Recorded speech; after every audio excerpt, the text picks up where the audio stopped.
So it's a public request to waive hours of instruction requirements from the Department of Public Instruction pursuant to Wisconsin Statute 118.311A.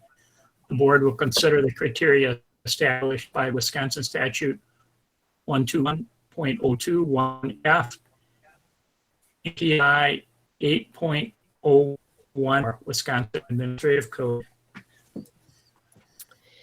So the reason this is on here is because the state and DPI made it easy for districts to waive their instructional minutes criteria.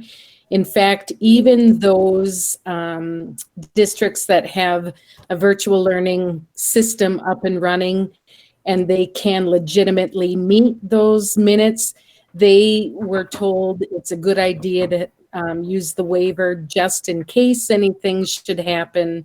And we had to post it as a public hearing in case anyone is calling in or watching and wants to call in.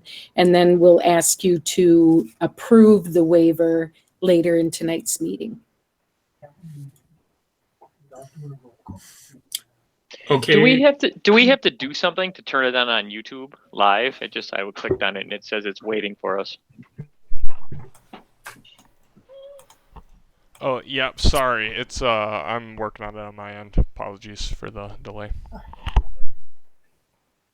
Thanks, Dustin. So any questions on the waiver? Nope. Okay, I have none. then I think we're ready to go on. Okay, so we will exit the public hearing and call the regular meeting to order, and we'll start with Pledge of Allegiance. I pledge allegiance to the flag Of the United States of America and to the republic for which it stands, One one nation, under God, under God, indivisible, indivisible, with liberty and justice for all. Okay. And then we'll go roll call, Mickey.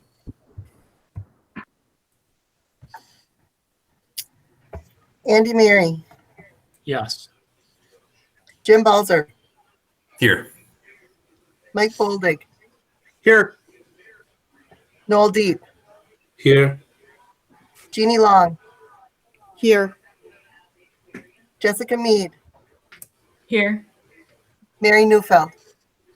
Here. Danny Pyatt, Here. JD Here. Schrader.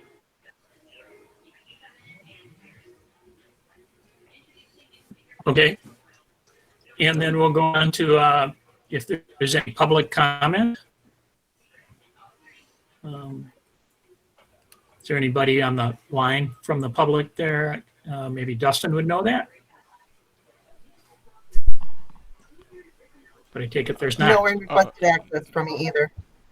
Okay. On to new business, and item A is board member meetings and legislative report. Does anybody have anything they would like to report on?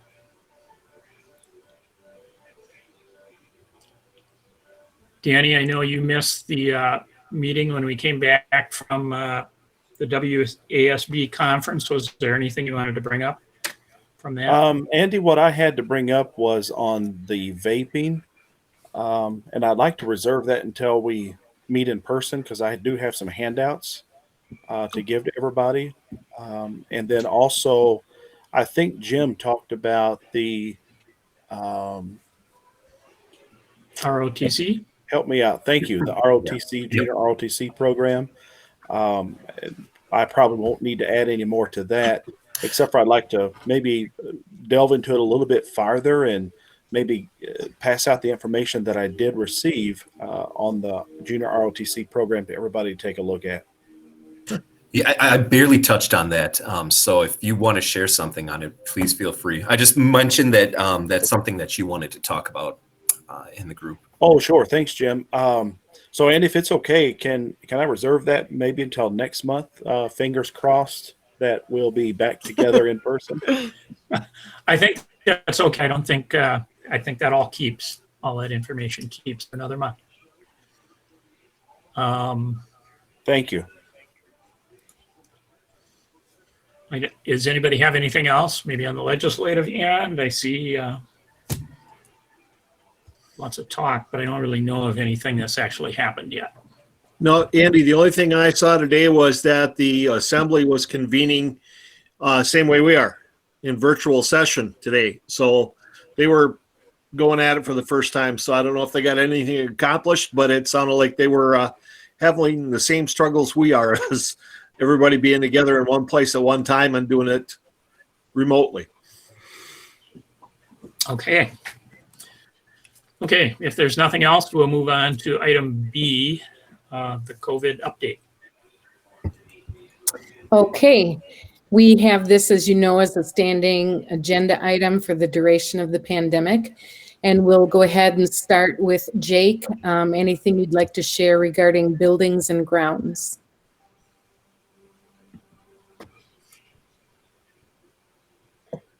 Yep. So we basically have all of my staff still on. There's a few that for various reasons have elected to use time off versus working right now. But we're going ahead with high detail cleaning similar to a summer routine. We're pretty much through. We did a quick initial sanitize of the entire buildings the first week, and then we went in and did a full detail wipe down with the second step of sanitization, and we're documenting that as we go. And we're keeping those areas that, you know, when we get a classroom done, we mark it down and move on to the next areas, and we're working through all the buildings that way, and we're pretty well done with the fine detail cleaning, and we're starting to move into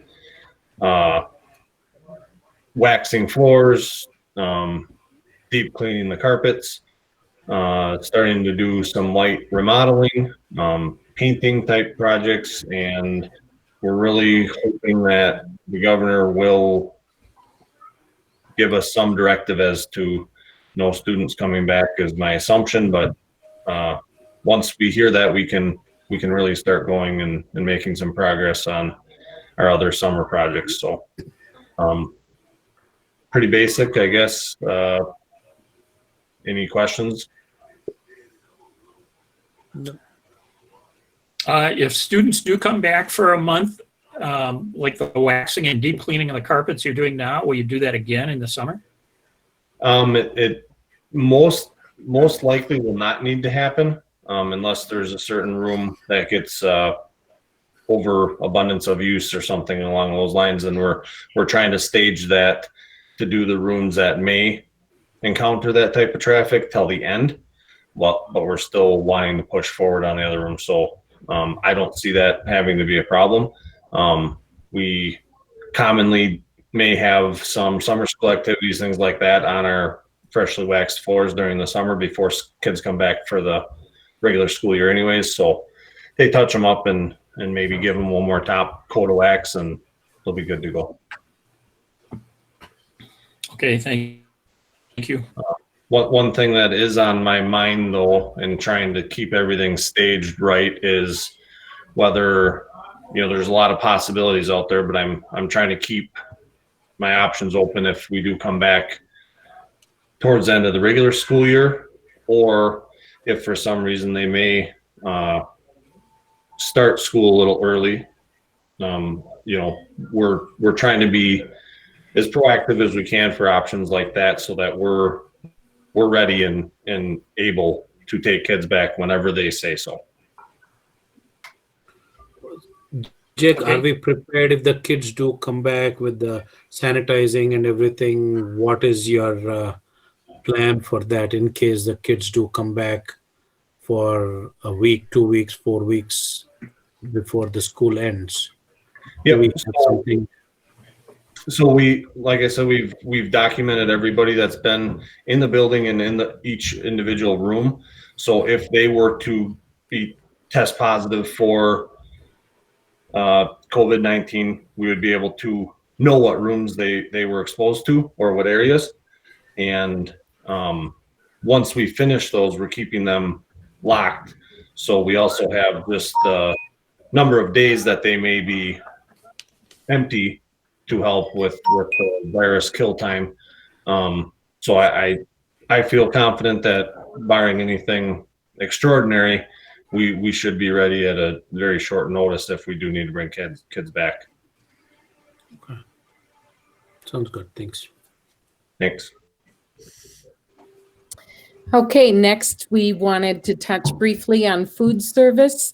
The food pickup continues to go well twice a day, Monday through Friday. And we have support staff helping our food service staff. Just want to give a huge kudos to Lisa Benishek and crew for making that happen.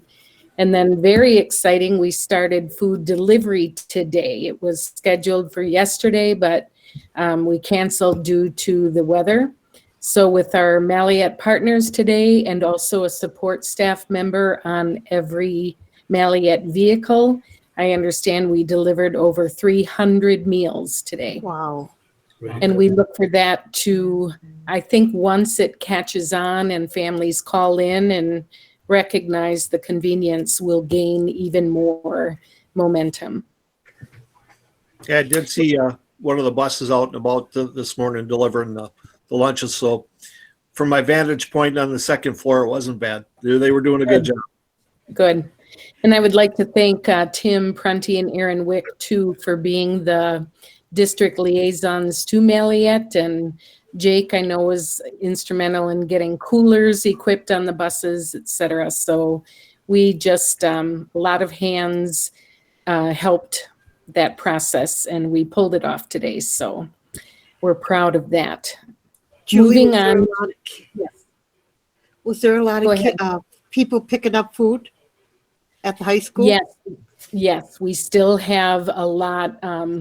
I want to say our average is about 600 meals between the two pickup times. Wow. Mm-hmm. That's impressive. Yes.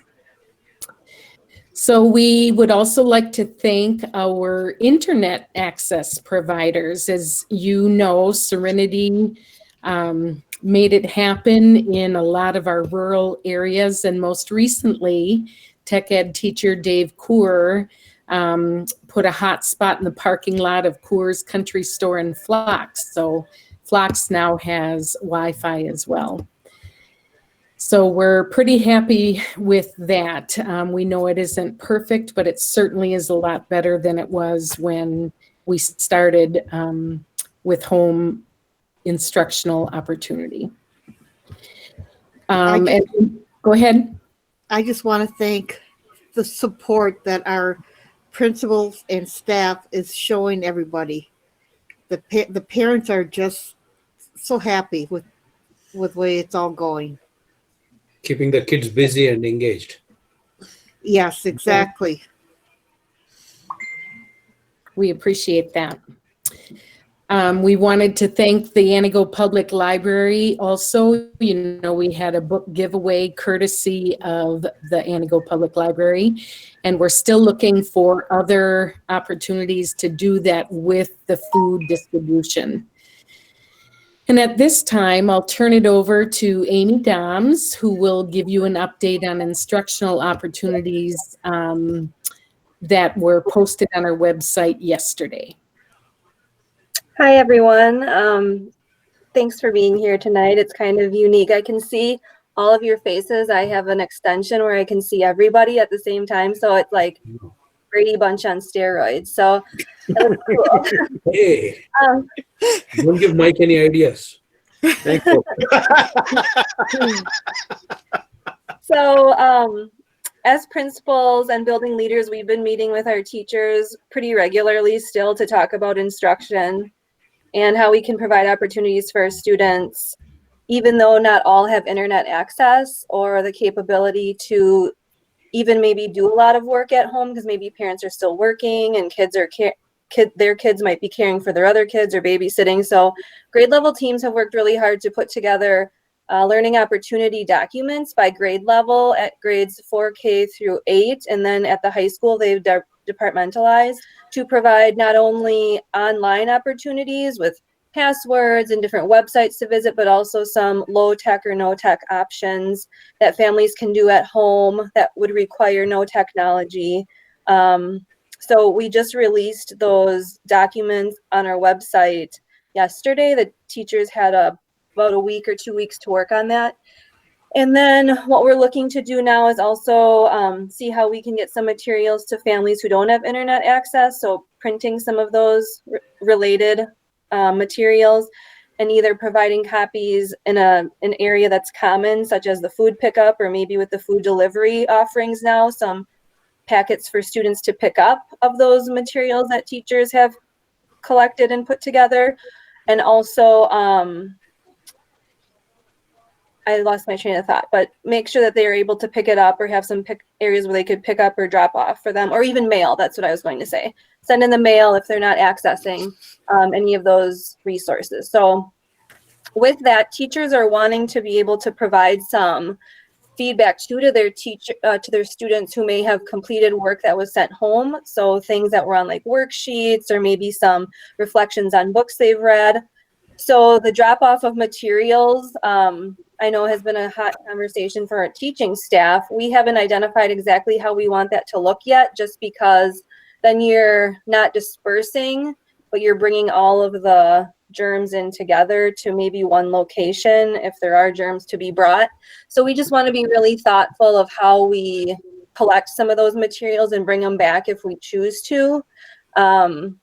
So we're kind of talking through and looking at that too, because teachers want to be able to provide feedback to the students on those things they've done, but they also know that they want to be cautious about that too, and just think through all of the health considerations for that as well. So we've had some good feedback from our families and teachers already with the resources being shared just as of yesterday, and also some questions too that we just need to talk through and make sure that we're clear with parents and students on how much work to be doing every day and what those documents really mean and how they should be using them at home.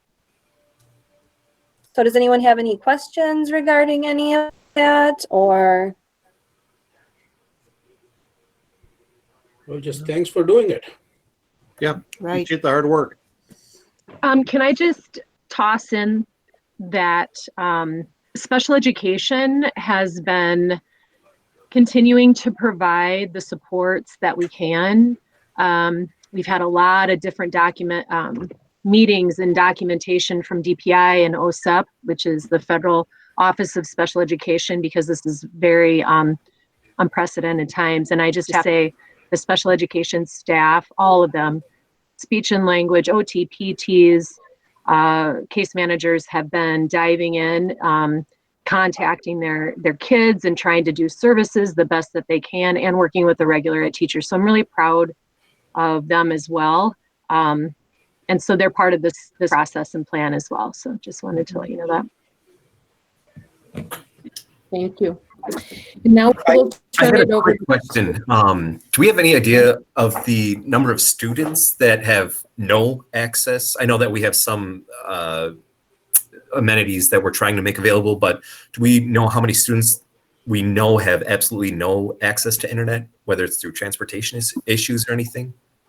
So it just, all of our teachers have had, and this is across the district, so whether you're a grade level teacher, you're contacting your homeroom, or different groups of students that you're contacting, we've kind of asked that question through surveys or also informally as principals, like about what percentage of students are you able to get a hold of, or who haven't you heard back from?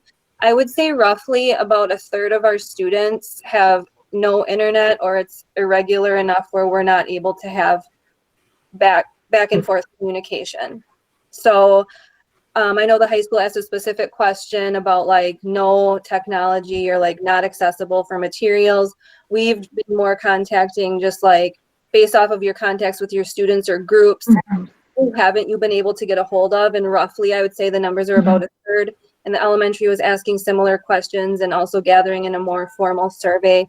as well, some of those numbers. I would say that numbers quite consistent though, even for our staff, because our staff, just because of where they live, some people have spotty internet and have to call into our meetings or access our meetings differently and can't do some of the online things too. So they're using some of the hot spots that we provide in the community too, and driving to those parking lots in different locations too, to be able to check their email and things. Thank you very much. At And this time, counseling staff too, sorry. Counseling staff has also put a lot of materials out there to help support the mental health of our students. And so that is also part of that update on the website that you've seen. and mental Sorry. health of our staff. Yes. Yep. So at this time, we'll turn it over to Clint Rogers, who will give you a brief update on graduation credits and grading discussions. All right, as far as graduation credits are concerned, we're still investigating that topic, but we do anticipate coming to you on the 28th with a recommendation based on what some other districts are doing and what DPI is recommending. I do expect that recommendation to be less than what our current credit requirement is, but I'm not sure how that's all going to shake out yet. We still have some investigating and discussions to do. As far as grading goes, I want to ground this grading conversation in a quote that Anita had read out of, I don't know what she was reading, but it just really resonated with me with grading. And it says, if teachers are assigning grades right now, what they are grading is privilege. Without the equalization force of the school building and its services, limited as they are, teachers are grading on access to technology, Wi-Fi, food, housing, security, and ableism. And that's by Sim Kern. Wow. So I just wanted to ground us in that, because when Anita read that, that really resonated with me as we are having grading conversations throughout the district. So right now, I also had a meeting with the guiding coalition of the high school, the school leadership team, and we had tweaked with a proposal for grading, and I'll just read it to you here. So students' grades for this semester will not be counted towards their cumulative GPA. Their grade will be a pass or in progress until school is back in session. If students are passing as of March 16th, which was our last day of class, they will receive a pass. If a student was failing as of March 16th, they can improve their grade to passing. So right now, their grade would be an incomplete, and then it would turn into a fail at the end of the semester if we don't return, and they don't improve that grade to a passing grade.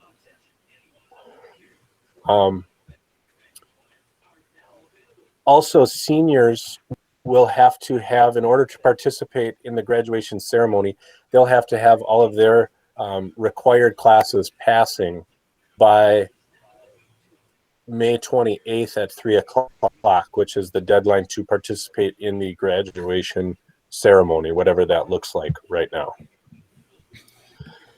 So that's kind of where we were at with grading and graduation. Any questions?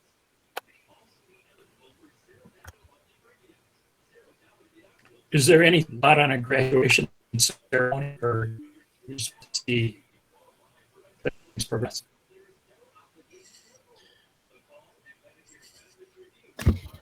I only heard little pieces of that, Andy. But the question was about ceremony. the graduation ceremony.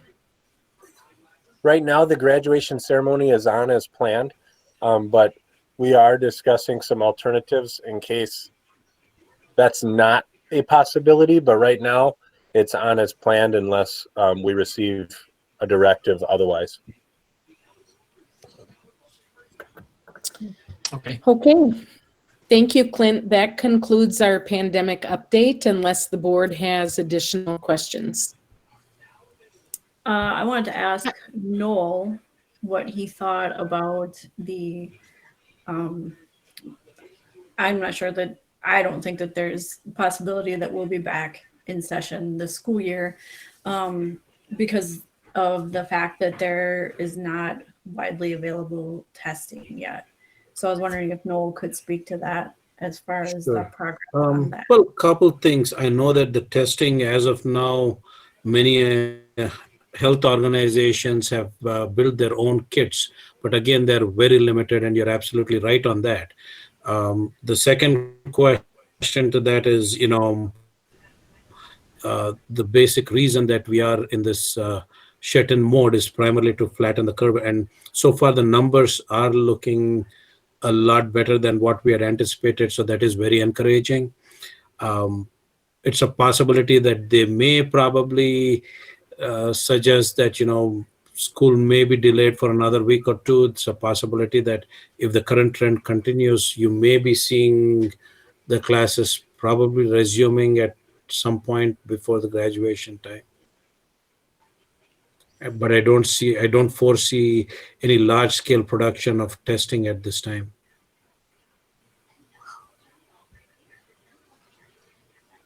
Okay, thank you. Julie, do you think we'll have any summer school? Right now, we are planning as though we will have summer school, Jeannie. I know Tom Zamzo started the planning early for our district. It is such a waiting game, as you know. And when someone mentioned earlier about a possibility of starting our school year earlier, let's say in August, that would have to be a legislation change. And so that's not even something locally that we can plan on until we know what the governor and others will suggest. Okay. So I have a question. If the governor would say that school will go back into session before the end of the school year, do parents have any options if they're like, I don't want to send my kids to school because there's no testing yet and I don't feel it's safe to do that yet? Yes, the answer would be they would have that right to keep their children home. What we did during those couple of days before we were forced to close, as you recall, we closed 2 days earlier than the forced closure. And what we told parents at that time is you can excuse your children based on, a safety concern, and we would do the same.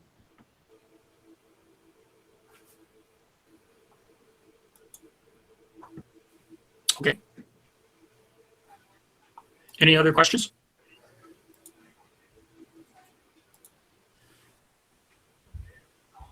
Then I think review. It's you, Tim. Am I on, Julie? I didn't hear what Andy said. Yeah, budget review. Okay, so before we get into some of the documents, I wanted to, and it might be a little premature, but I would expect that we're going to be putting some money into fund balance this year. And I've talked a little bit in the past about the salary budget and how I had, there's about 200,000 of unallocated funds in the salary budget. Last Friday was the last day for purchasing for materials and supplies in the current budget. So I'm putting those numbers together, and there were some, we haven't realized all the purchasings that's been required. So we're going to have some savings there. We're likely to see some utility savings because the buildings are open a lot less.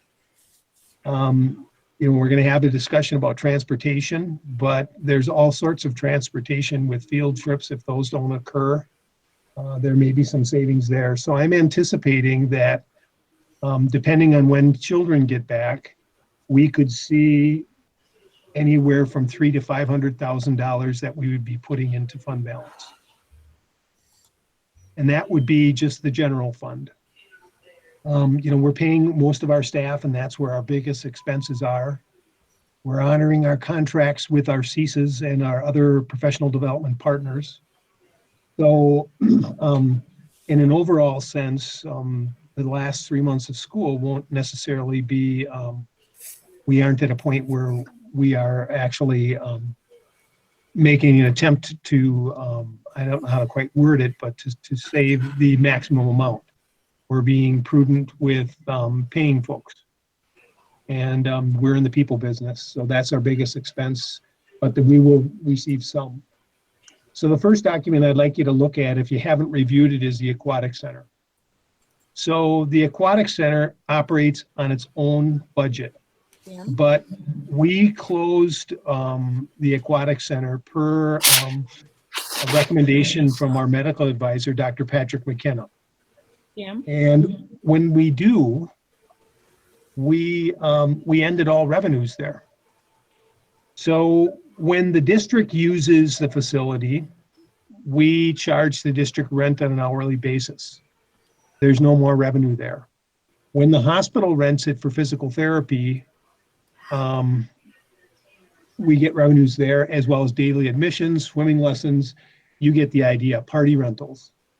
All of that has ceased. And up to that March 13th or 15th, whenever the governor issued the closure, we were tracking on budget. So there's a likelihood that we may have a shortfall in the Aquatic Center budget. We have a little bit of fund balance, but last year we took on replastering of the activity pool to the tune of almost $80,000 with the intent of spending a lot of that fund balance down. So the bottom line is, depending on how long the pool is closed, I'll need to understand whether or not we are obligated to make a transfer to Fund 80 to keep that budget from going negative. Right now, like I said, it's tracking right on target for where we thought it would be. But depending on how much longer it's closed, will determine where that budget is going to end up. So are there questions about the Aquatic Center? No, Tim, this is Mike. It just makes sense that what you're saying, because if you're shut down because the governor has said shut it down, your revenues are going to stop. There's no disputing that whatsoever. But is there enough of a buffer, as you've it's almost like a buffer that you've indicated is there so they can stay put? Mike, part of the letter to you is Mary's actions. So she's consulted with Newman Pools, as well as we've got Aquatic that assists us with water chemistry. And we've got the pool turned down, the water turned down to 72 degrees. So the utilities are the biggest component of that budget. So Mary's done what she can to keep our utilities in line. And but it's still operating a pool and maintaining it requires a fair amount of money. And we do have a little bit of fund balance. There will be some buffer, so to speak, but in the end, we'll need to look at that budget pretty closely. And I'll need to understand whether it can, for 1 year, maintain a negative fund balance. And I don't know the answer to that yet, Mike, because that's for us. Not a problem, Tim. Thank you for the clarification. Okay, normally at this time of the year, we're talking about where we're going for the next budget cycle, next school year. We're doing planning. So I included 2 documents in there, and the first one is the COVID-19 message. And if you pull that out, and if you've read that, basically, this is John Forrester. So he would be a lobbyist for SAA. And he is providing the state's business managers with kind of a guide. And what John is cautioning us is we are in the second year. Next year will be the second year of the biennial budget. And normally we know what our anticipated revenues are going to be. We know the per pupil, categorical aid amount, the revenue limit numbers. So we have a lot of knowns. But what John is cautioning is because the revenues for the state of Wisconsin will be down significantly, the legislators might decide to open up and do an emergency budget bill. And that's not unprecedented. And so he's suggesting that it would be prudent to do a best case, a likely case, and a worst scenario budget development. So what I've done is I've provided you with a summary. So the SAA summary document is just a little spreadsheet that I made up. And the best case scenario is what we know with the biennial budget. And what I've done on that document is I've taken out any surplus in the salary budget that was a part of the 2019-20 budget, as well as $75,000 in capital equipment. And that would be the starting point for this school year's budget development. And if you look at that, we have a surplus or monies to deal with of $392,244. From that, we would roll teacher salaries. We would have CPI, I would think, for our other employment groups. We would have some inflation, I would think, for utilities, certainly the bus contract, those kinds of things. And it's likely that we would still need to cut. We'd have the surplus to begin with, but by the time we add all of those items in, we're going to need to figure out how to balance a budget. We have a health insurance increase. It could be an additional $300,000 that we would have to cut. And that's just very preliminary at this point. The middle, where it says no revenue limit and a 26% categorical aid. If you remember that in the governor's budget, they're trying to get aid for special education up from 26%. The budget was set to have 30% reimbursement as a categorical aid. And what happens there is because we're getting less aid from categorical aid in Fund 27, we have to fill that void by taking money from Fund 10 and transferring it to Fund 27.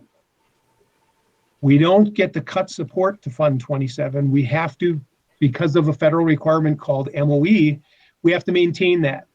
And if they cut the 4% categorical aid, it means we're going to have less general fund money next year. So we would go from $392,000 to $146,000. Do board members understand what I'm talking about there? Yes. Just kind of shake your head. Yes. Yes. Okay. So then the worst case scenario, John Forrester is suggesting that we look at the revenue limit formula and we take at least $50 per pupil out of it. And if we do, we are going from $9,700 this year to the best case scenario would be $10,000. So we're getting an additional $300,000. He's saying take the 97 and drop it by $50. And what does that do for us? This is one example of it, the benefit of being a district of declining enrollment. You can see on that third case, we only dropped $3,000. And the reason we drop so little is there's a hold harmless provision built into the revenue limit formula that kind of buffers this drop. And we would qualify for that benefit, and it really helps us in this instance. So I think the long and the short of it is as we go forward, I'll kind of keep abreast of what's going on down in Madison, but I'd like to use these three scenarios as a basis for building our budget next year. I guess with that, I'll open it up to questions if people have them.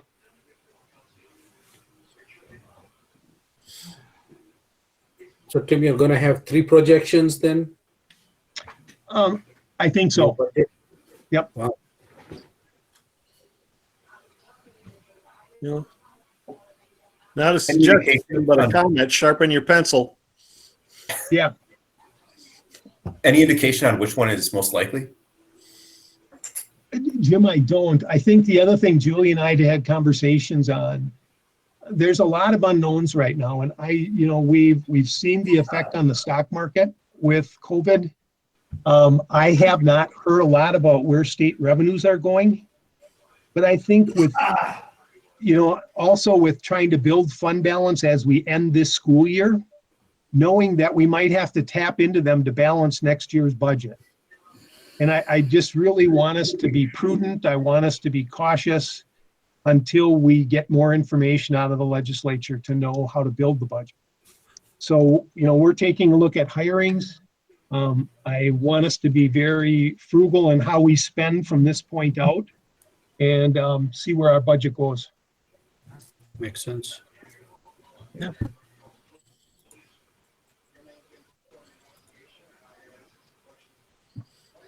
That's all I have. Any other questions on the budget? Then we will move on to item D, student behavior data.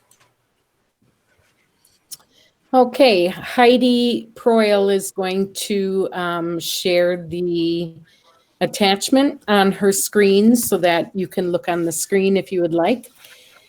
I just would like to thank all of the administrators who worked on this presentation. We originally started with a lot of data because, as you know, we live in a time where we can be inundated with data. But we selected a few we thought the board would be most interested in. And when we start, you'll see that they're negative slides. But what we want to really zero in on, as you already know, as board members, and certainly the folks listening from admin do too, that it's so much more complex than just the negative behaviors. And we continue to be proud, even though we're out of session right now, face-to-face session. We miss those little buggers, and we continue to be proud of the gains that both individual students make and so many of the other students that we find ourselves rarely speaking about. So that being said, we'll start with the discipline incidents by grade level. And you can see that 7th and 8th grade are the highest. And I would caution you to take that with a grain of salt, because we are getting more consistent all the time as a 4K-12 district in how we code discipline incidents, but we're not perfect. We have a ways to go yet. So there is a likely margin of error in this report, but you can see even at 4K, we've had 23 recorded incidents all the way up through grade 12. So then I'll move to the next slide. And this is for this academic year. So it would have been data recorded through March 16th, our last day in face-to-face session. And these are the incidents by type. And so when you as board members and we as administrators talk to teachers, we all know that there's a very small percentage of students who can take up a lot of time and resources, right? So if you look at this, those that are most highly populated would be things like defiance or disruption, disrespect, and then physical aggression. Again, is it a foolproof coding? No, because how do you determine if something is coded as defiance or disruption? So again, we would just caution you that there's a likely margin of error there. And then the last slide I'll comment on are the suspensions by grade level. And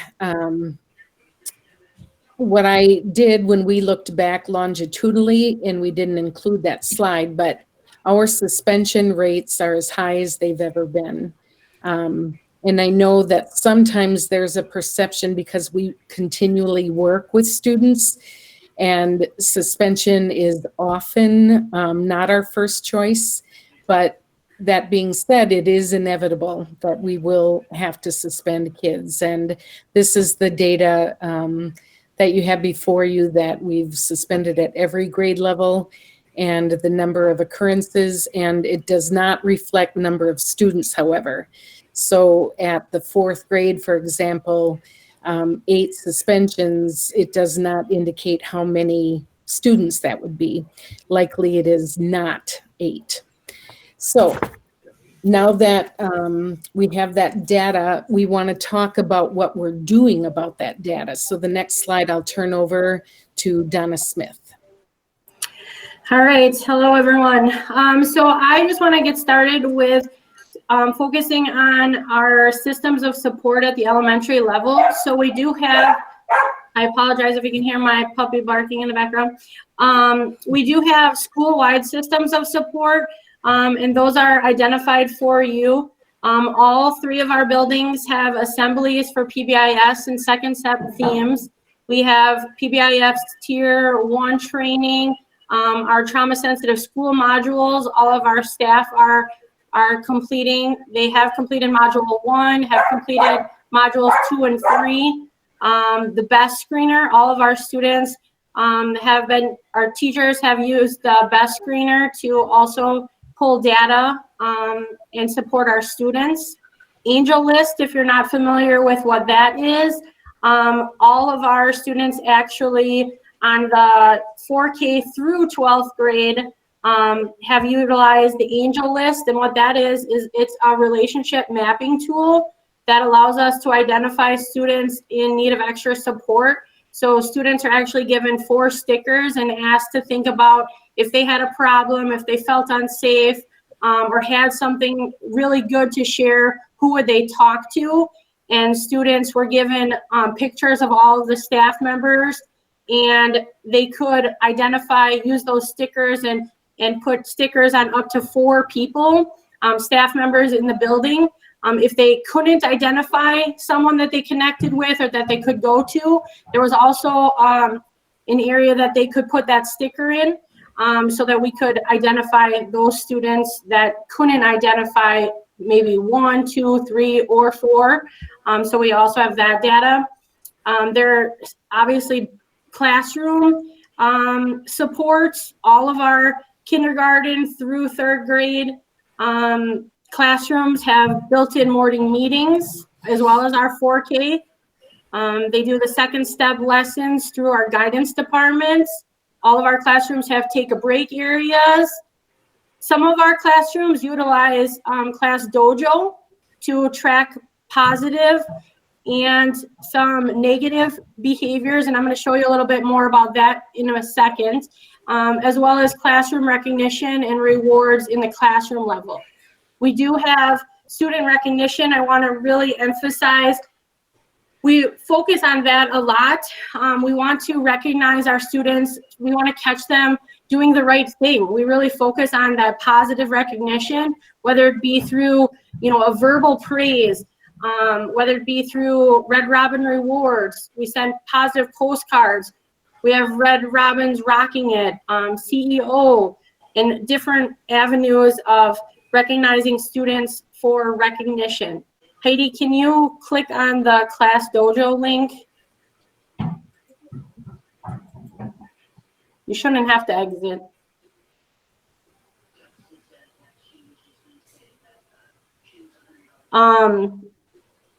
I want to show you on this link, it shows you just one example. So this is data from one classroom. Not all of our classrooms 4K through 3 are utilizing this as using Class Dojo as a behavior management tool.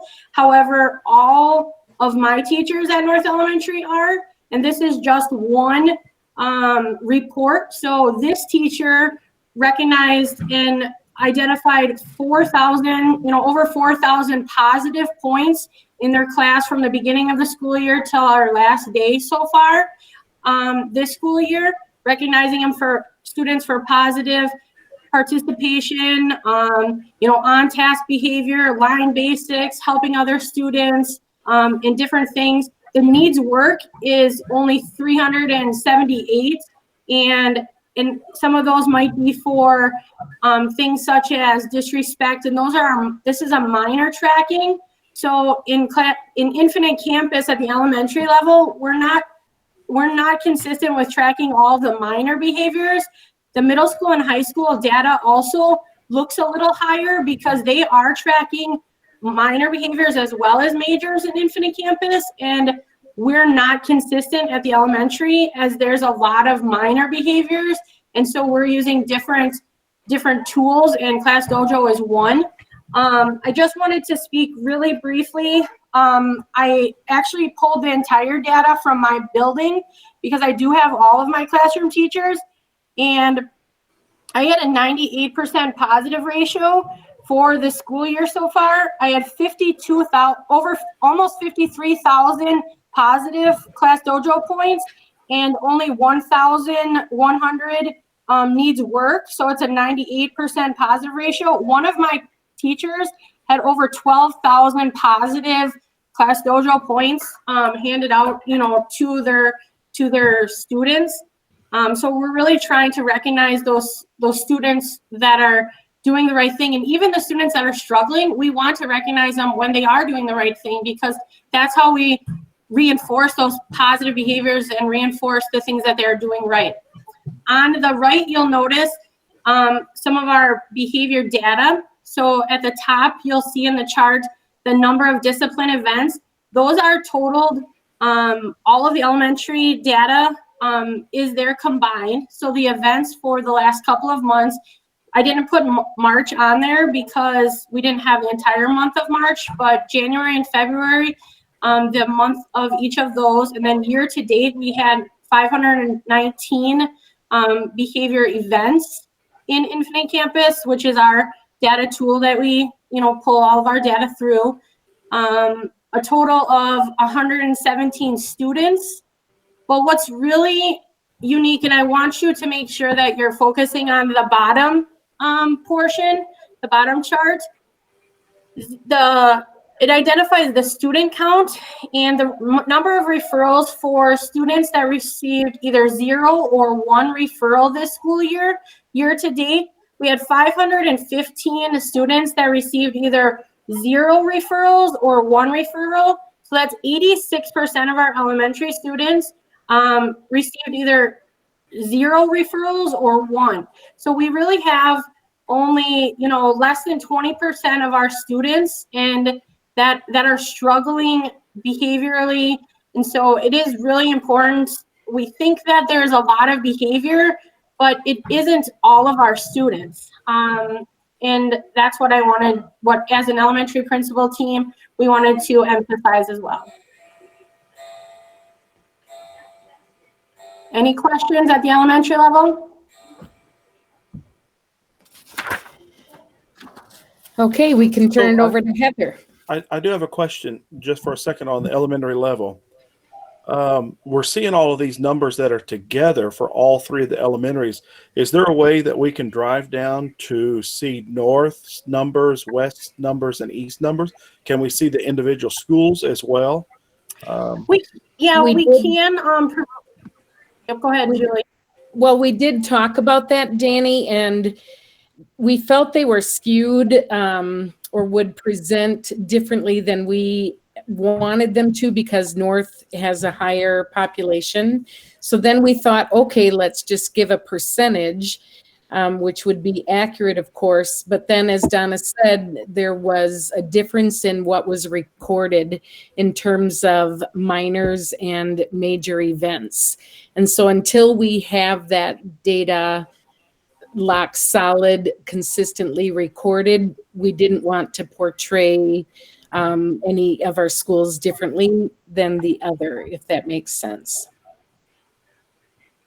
The other, I guess just to add to that, Julie, at the elementary level, all 3 elementaries are entering all of the majors. However, only East entered Again, not all of the minors, but East did enter some of the minors in the tracking system. So it may look as though East might have more behaviors when in all reality, they're entering some of the minors.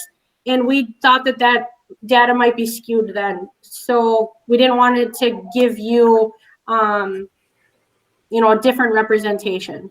That's why we combined it all together.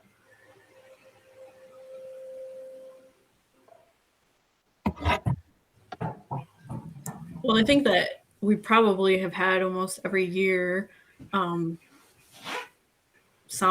Seems like I remember every year discussions about how inputting behaviors has differed and how we're working on it. But I think we'd still like to see that information and see how it's progressing, and then also how it correlates with the grades.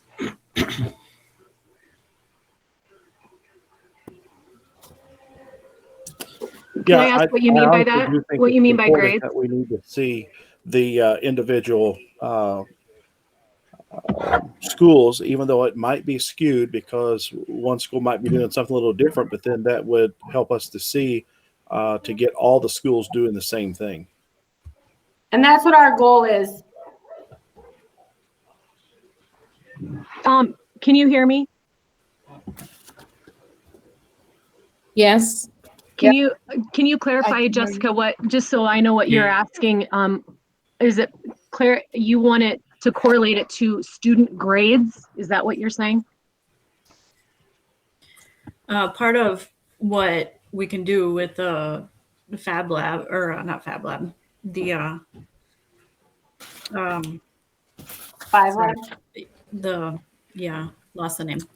But part of what we can do with that is, like you said, we can drill down to even individual students, which we don't need to do. But part of that is we can also drill down on how grades are in each grade level, in each school, also economic factors. So we can factor all that stuff into that and see that presented in there. Who does that drilling down? Is that each principal drills down for that, or do we have to have Forecast 5 do some of that? We are still having reconciliation issues with numbers and things, jiving between Infinite Campus, how they're coded in there, and Forecast 5. So I know Kelly worked with our rep prior to this evening to hammer some of that out, and then gave us some of the original slides from which to work. Principals then, I don't know, Amy, I think you had a meeting with Forecast 5 then? I can speak to that. Amy and I both met with Kelly. She set that up. And now that we have Forecast 5 and the abilities, you're going to see that we're very clunky right now with our data. But with the Forecast 5, once that gets up and running and everything gets correlating with Infinite Campus, you're going to see the same reports. We didn't feel comfortable showing all those reports right now because the stuff that you're seeing in front of you is exactly what we're using with our staff currently. And it's really difficult to get the information. It's easy to get the information out of Infinite Campus, but then to make it look pretty with graphs and so on, that has been a very difficult process. And we've been going through this for like 5-6 years as a district. So with this Forecast 5, it's going to look very similar, and we're going to be able to pull up reports very easily, but we're just in that process, and Kelly is helping lead us through that. Is Kelly on here where she could speak to some of the questions that are rising up? Yes. Yep. Did you want me to speak to that? So what is the missing link with Forecast 5? I know, was it last month or no? The last time we met in person, you had said that Jeff, I forgot who our representative person is, had everything up to date and current. Yes. So we are working with them. I had principal meetings with the high school and the middle school to go through all their discipline dashboards. And to my knowledge, everything is working well. We're just always going to be going in and looking at the data. One of the things that we found with the high school or the middle school was, for example, is there was a behavior incident that was in July. So obviously that looks odd.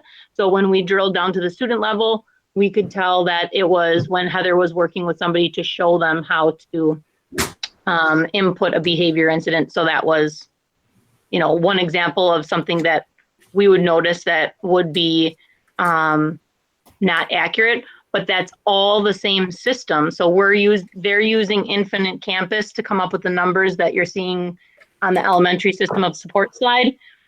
5Lab is taking all that information directly out of Infinite Campus, so it's exactly the same numbers. So if there's a misrepresentation in Infinite Campus, it's going to be shown there as well as 5Lab. So it's both. You're going to see discrepancies in both if somebody input the data wrong. So it wouldn't just be in 5Lab if something was entered incorrectly. We're still reconciling some of that, you and I and Jeff or Ryan or whoever, because the numbers, the enrollment numbers and how they're pulling different from IC and what they're counting as students is different. And we do have to work on reconciling that because it's only as good as what it goes in, both on the IC side and on the 5Lab side. And we need more work in it. Us as administrators need to have more work in it so that we feel comfortable using it with fidelity. Can we go back to Jessica's original question, and I believe is, can we see the individual schools and individual grades, or is that really not a good idea right now? I mean, that's the. Within 5Lab, you can absolutely look drill down to both of those levels to see correlations between academics and behavior incidences. Are K3 grades put in IC now? I mean, are they put in? Like a kindergartner would have a grade in there, a first grader would have a grade in IC. So it would pull like actual letter grades? I said academic achievement. So when we're looking at different pieces of assessment data. Right, but she had asked her grades. That's why I was asking that as a legitimate question. I don't know what kinds of grades are looking, and I see now Heidi, I at the believe high there's any school level and middle school level, they're gonna have grades. Right. I don't think there's any transcript for their elementary level. Right. So at this point, no. At some levels, yes. At some levels, no. So it's still a work in progress. So we really should have a time that we can come together and Kelly and Ryan and Jeff and whomever can make a presentation for us to see, for all of us to see what this 5Lab can really do for us.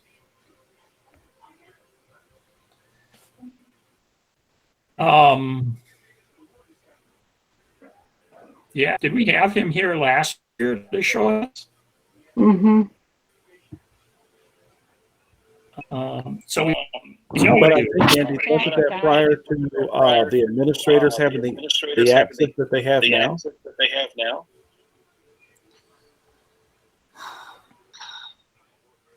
Wasn't that the guy that came when Colleen was here? And gave the presentation in the library?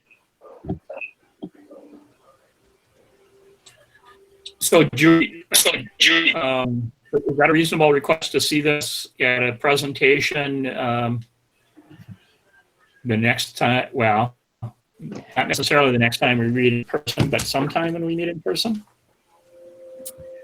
Revisit the behavior slides or the student, as we're calling it, student engagement slides?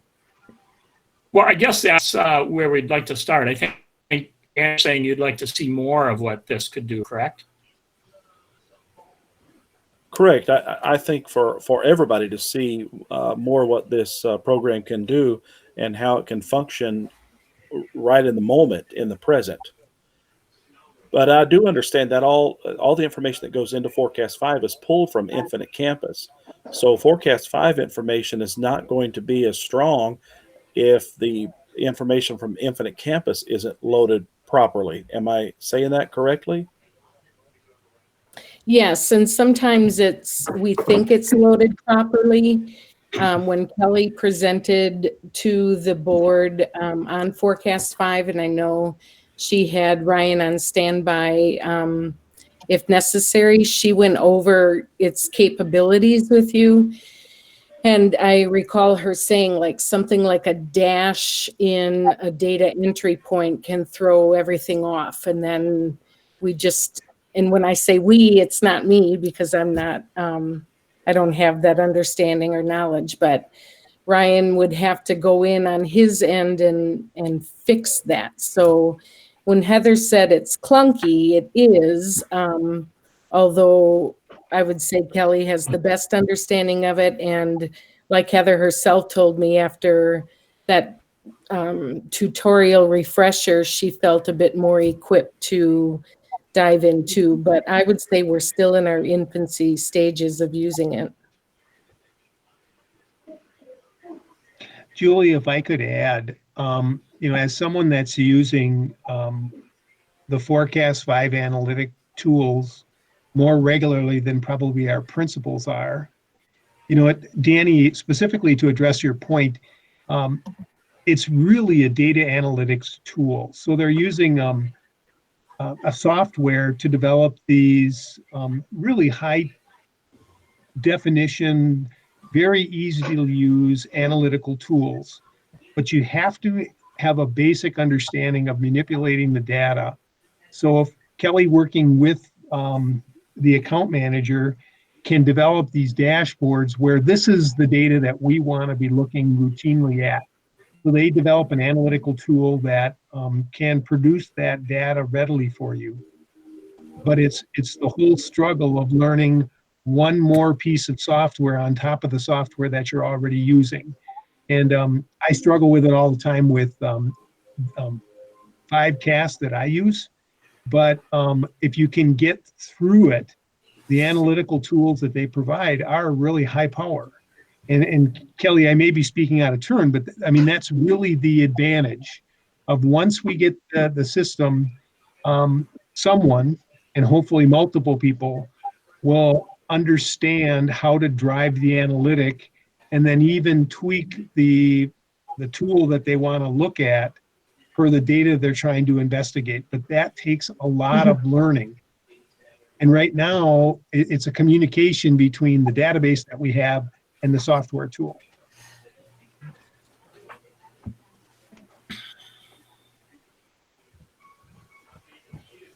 Okay. So what I'm I hearing guess is so. that Tim, so can it just run a big regression and say spit out GPA and consider data and poverty and all that stuff? Do you just have to turn that into a dash plate and you could run one for every school or every kid? Well, and so JD, when I showed you the teacher compensation model last time, we had a line of best fit with the data. I didn't do the regression analysis. Tableau did through the Forecast 5 analytical tool. And once you understand it and you're able to, I'm grabbing data from DPI instead of Infinite Campus. So it's analogous to it, but there is a lot of learning. And in my case, it's one person to learn it like Kelly's learning it. And now to try to transfer that knowledge to the principals, the assistant principals, and the teachers that need it, I think that's where I can see the struggle coming from. JD, to answer your question, it's all developed. They're already put into dashboards. So all of our Fontes and Pinnell data is put into a dashboard. Principals just click on Fontes and Pinnell dashboard, and then it all comes up in graphs. Same with several different kinds of data. So it's data coming from a lot of different places. Infinite Campus is one of them. And they're all built into automatically populated dashboards with graphs. I remember the graphs. I just didn't know if it could actually do any statistics. Like, can we make it do statistics instead of just make a graph? Like, it's run a correlation or run a regression or, multivariate. Or is that just not something we're really that worried about? I would say the next step is that the first time that we had this presented to us in October, they were still building the dashboards. And so now the dashboards are built. And now the next step is for us, as Tim's point is as the administrators, to have more training and have more understanding, because now we can see that data, we see the dashboards. Now would be a good time to not necessarily at the board level, because you've seen the capabilities, we know the capabilities. It's about having us dig in and seeing, before we push that out to teachers, we need to mess around in this. We need to start looking at it, pulling data, doing that kind of stuff, and learning, because this isn't just something you just pick up and understand. So I think that's where the next step would be. Okay, well, I think we can go back. We can come back to this at a future meeting. I think if there's things in particular that board members would like to see, you can put that email and send it to Julie and Kelly and myself. And we'll come back to it another meeting. Makes sense, Andy. Thank you, Andy. So do you want this to go on then to middle school? Yes. Heather?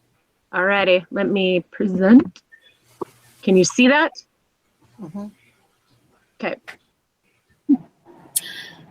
Okay, so what we did, we do the same information 4th through 7th grade, but because our 4th and 5th grade coming in new this year, as you could heard from Donna, we're really at different stages with people utilizing Infinite Campus and then majors, minors, etc. Well, our 4th and 5th grade teachers went ahead and they are using Infinite Campus. A lot of times people think it's time consuming to put in the referral.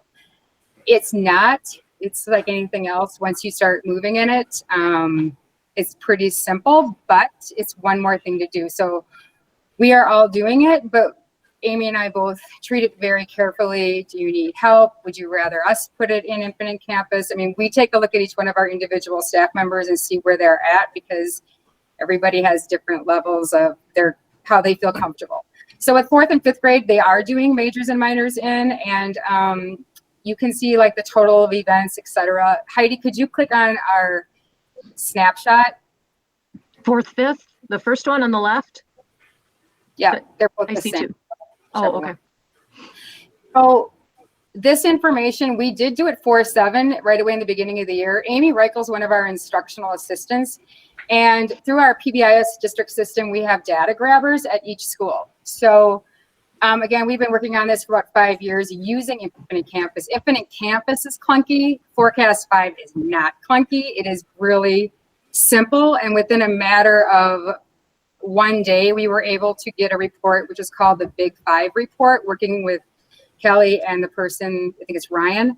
So this Big 5 report pulls what you're seeing in this snapshot, and you can just kind of scroll around.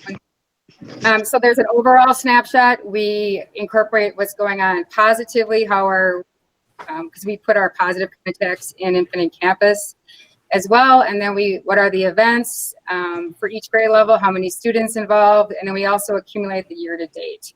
Everything you see here that we are hand putting in, which is time consuming, is done very easily. Now that we've seen it last week on Forecast 5, it just pops up very easily. So I had a conversation with Amy Reichel the other night, and I said, you're doing a great job, but we have just made your job much easier. And then I contacted Kelly today, and I asked when we're going to talk about it as administrative team tomorrow, like when can we make sure that we as administrators feel comfortable with this information, really from the discipline point of view at this point in time, because it is difficult to kind of grab all this data and make it really beneficial for the teachers to see, because then what we do is we expect our teachers to do what's called a precision statement. What are you seeing overall? and what do we need to do? What are some reteaching?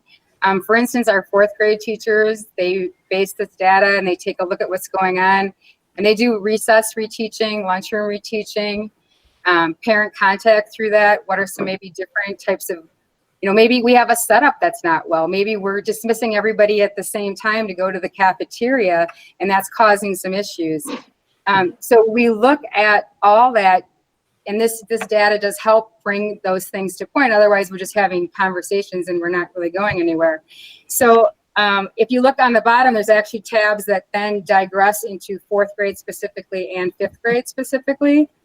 And then there is another one, it really digs down with the student-specific names. But what we decided, we used to show the students' names at the high flyers as students that would have more than 2 referrals in a month. And what we found out and feedback from our staff, from our 6th, 7th, and 8th grade staff, was when they saw the student's name, they didn't feel like they were looking at the universal conversation. They felt like they were just, what is this kid doing wrong and what might we be able to do? But we still saw all the same kids kept showing up all the time. So what were we really doing? So we do have that information and we share that as needed. Again, that can also be on the Forecast 5 as well. And a lot of times that information helps with wraparound services when we sit down, and if they have a student that they have on their service as well, through North Central Healthcare or whatever, sometimes that information is very pertinent. Like, is there something that we're doing at the school that's not setting the child up for success? And we tell our staff that put in the behavior referrals, because that just gives us data points so that we can try to make better decisions for students that are struggling, and or students that are maybe they are getting a lot of positive feedback through awards or events or positive shout outs and postcards. But then let's take a look at the correlation. How is the student doing that is having a lot of referrals? Are they getting any positive feedback? And how are we correlating that? We also, if you go to the next slide, our 6th and 7th grade has the same exact snapshot. Oops, sorry. Just in reference to 6th and 7th grade. So again, we do this every month. It's correlated at the end of the month. And we always show the accumulation year to date. And then we share it out so that our staff, including our instructional assistants, we dig into that specific data. And again, Forecast 5 has all of this very simplistic to dig into. And I'm excited to get ready to share it whenever we feel comfortable sharing that out. Each school that has a data grabber can also use this. I don't think it's not rocket science. If you look at one specific, like again, we talked about our big 5. What's the location that the incidents are happening? How often is it happening?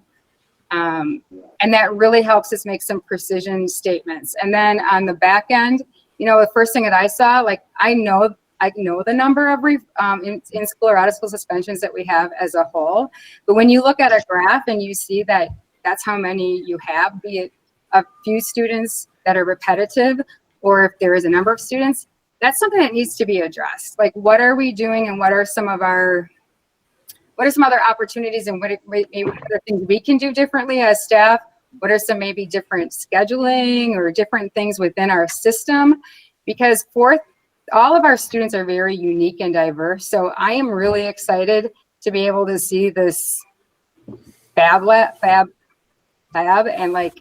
and it's make sure that we can dig into it. And I don't have any concerns with the teachers being able to dig into this if it's a teacher leader, because not everybody is passionate about every data point. And I think when you allow people to look at things, it's going to shed light on, have better conversations through collaboration. So this is what we are currently using, but I'm very excited that we're going to be able to use this other analytic process. Okay. High school? Or do you have questions for Heather? Okay. All right. Good evening, everyone. Sorry.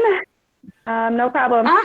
What we are looking to do is just continue to build from what Donna said and what Heather said. So thank you to both of you for presenting. At the high school, we're really focusing on building relationships. So last year we added what we call an advisory model, where one staff member has about 12 to 15 students that they see Monday and Friday. And the goal of that time is to, number one, build relationships, form peer relationships, work through different activities, work through icebreakers, talk about scheduling, future, academic and career planning. So our main focus this school year and last school year is really building relationships. How do we equip teachers to build relationships? We utilize the angel list as well. Which students have relationships, which ones don't? How can we hook teachers up with these students that need somebody in their life? So in order to build relationships, it's a lot of teacher planning, a lot of meetings in the summer to plan our advisory lessons. And during that lesson planning time, each teacher takes like a segment, maybe it's a month that they're interested in, and we build it with the PBIS theme. So if it's courage or strength, our high school lessons are still meeting the requirements that elementary and middle school do. So the graph you're looking at here, again, very similar. The top is obviously the grade levels. On the left side, we have starting with negative referrals. So for instance, 8th grade has 399 referrals. However, only 86 students take up the number of referrals. And I'm going to continue going down. 8th grade has 82 positive referrals, but that reached out and hit 134 students. Okay, so the two different segments here are referrals by event and then referrals by student. So as you can see, that very bottom row, we're hitting over 150 positive referrals in every grade level. And our goal at the high school is that every student receives a positive postcard throughout the school year. And before we left, we were already at 70%, which is amazing. And we're going to continue to build on these positive referrals because once students have relationships with staff, learning occurs, stability occurs, trust, loyalty, and that's going to improve all of our grades and culture and climate within the building. Matt and Clint, anything you want to add? Mary, I really like your shirt. You want to show everyone? Taken out of the rummage sale. Oh, shoot. Any questions for the high school?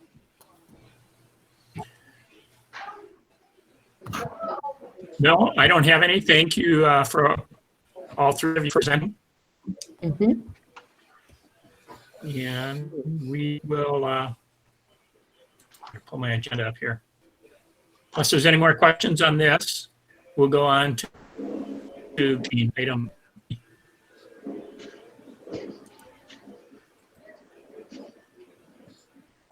And let's see.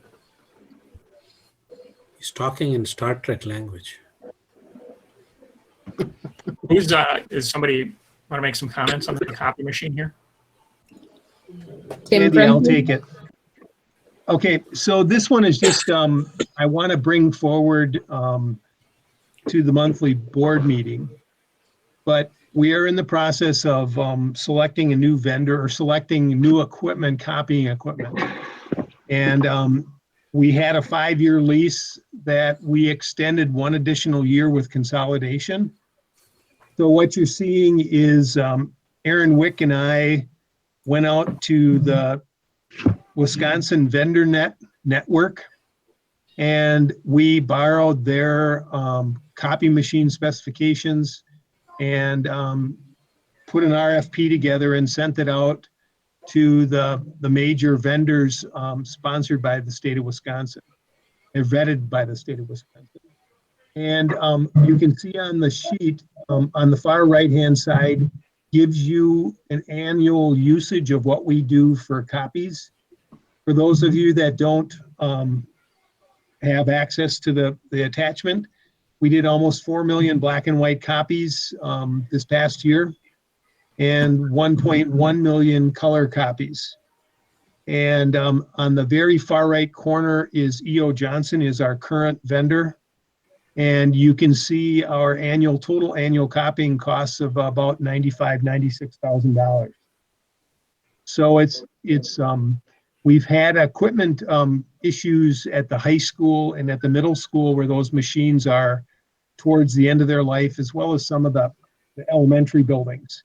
So this would take effect July 1, and you can see the 3 vendors and the 4 different options there. And somehow between now and the end of the month, we've got to figure out which vendor to select. I did reach out and do reference checks on them, and I have some concerns with the low vendor, Marco. Some of the references that I checked were not stellar, and the equipment may be undersized for the production needs of the copying. So I'll continue to work on this. I'm not prepared to give a recommendation yet. E.O. Johnson with their HP solution is one that we're considering. But if you look at the color cost difference there, they have what's called an educational color and a professional color. And you can see that the professional color is 50% more. And that's what makes that bid competitive, the educational color does. And I want to have the principals weigh in on whether they think that that would be satisfactory. So we've got a little bit of work to do, but you'll see that come forward. And by the April board meeting, I'll be ready to make a recommendation. Tim, what do we use currently? It says E.O. Johnson current and then the HP and Canon devices. Okay, so currently we have Konica Minolta. Okay. And we're very, very happy with that equipment. It's been very good equipment.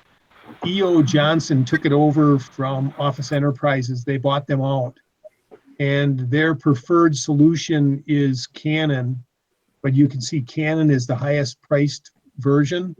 And then they've got this HP solution where they think because of the education color, it may be economical for us.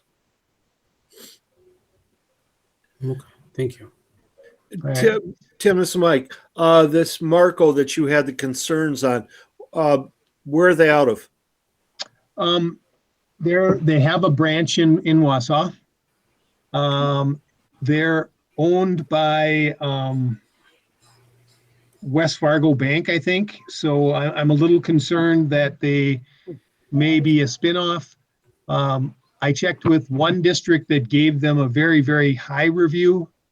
And I checked with another district that gave them an extremely low review.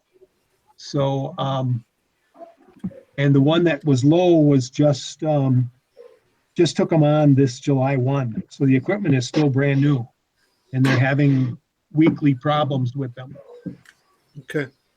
And copy machines should be something where you push a button and you walk away and it just happens. We shouldn't have to worry about it. But I do want to have the principals involved in the selection for the color because that could be a major deal breaker for us. Okay, good. Thank you. Yep. So more next at the end of the month.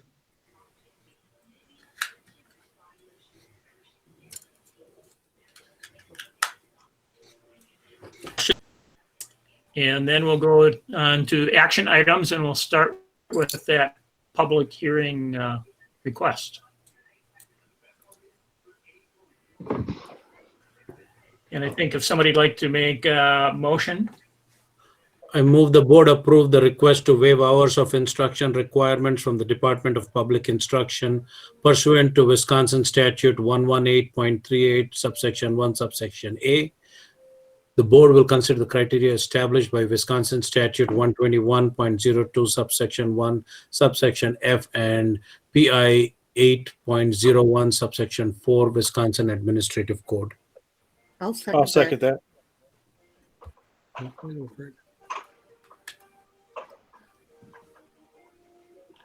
Did you?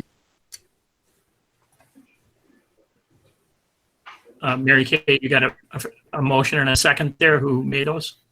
Yes, I do. Okay. So any questions or comments on this?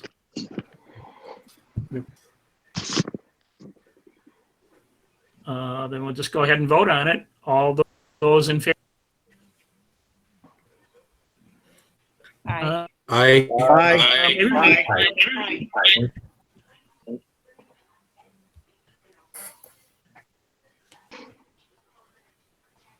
Okay, then we'll move on to the busing.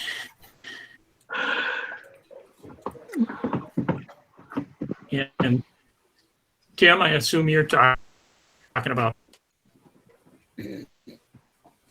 Yeah, Andy. So there are several documents uploaded to Board Docs. And the first one that I'd like you to take a look at is if you could open the contracts. So I've got a copy of the contract listed. Mhm. And if you go down to paragraph number 13,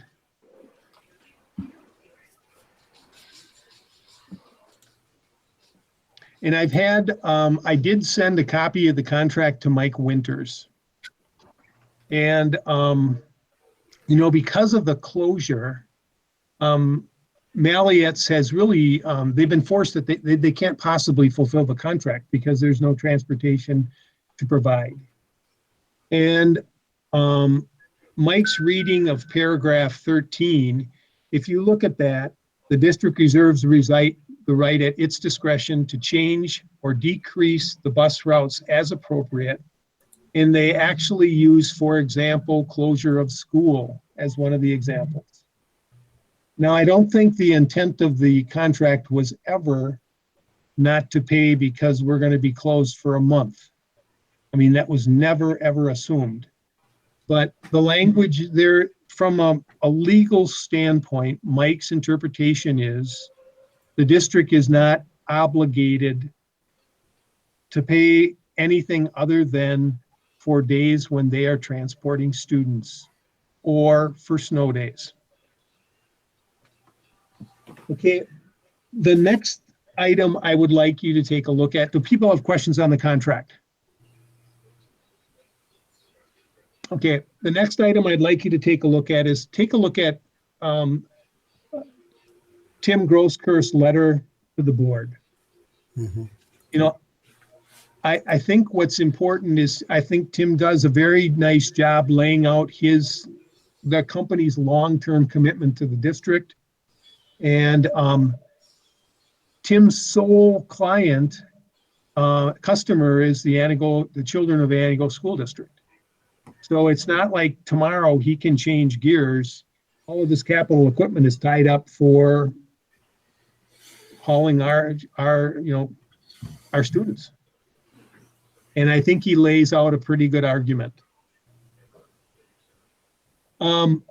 Through this whole process of the CARES Act, Tim has been forwarding me documentation and articles from the National School Bus Transportation Association. And I've included an article that Tim had forwarded to me entitled "Pay Attention to the School Bus Industry Before It's Too Late." And the author of that article lays out a pretty good case as to why districts should be fulfilling their contract obligations. And then finally, SAA came out with, they asked Attorney Mike Joka, to render his opinion on the CARES Act. So I ask you to open that document up. And Mike references a section of the CARES Act, section 18006.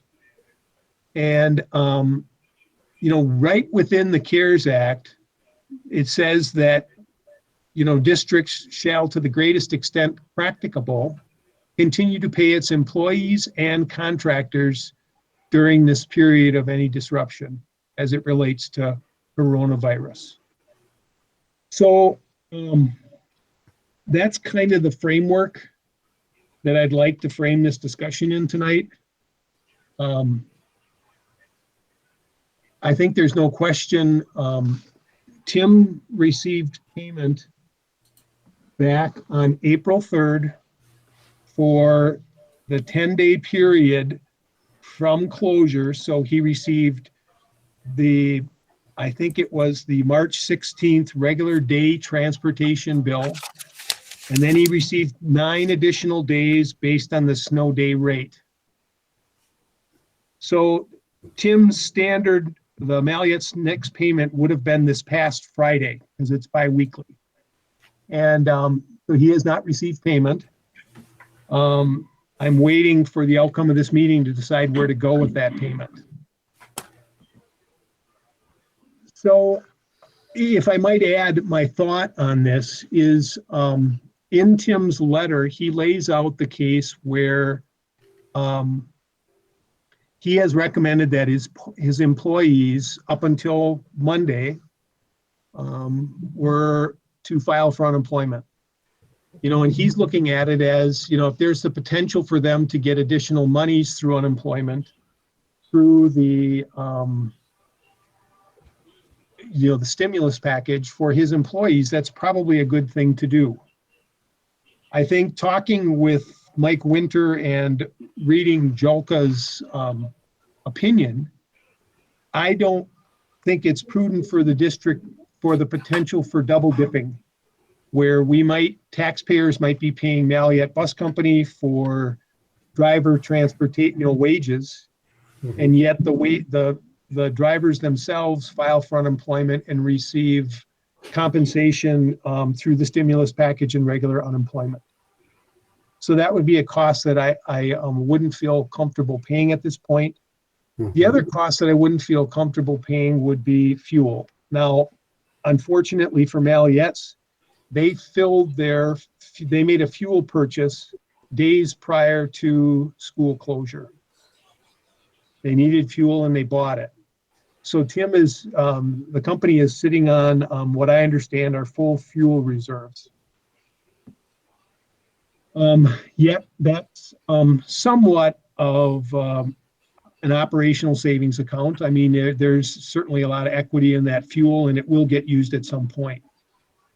So I do not know the details of Mallet's operation, the financial details of that operation, any more than I know the financial details of any other contractor that we work with.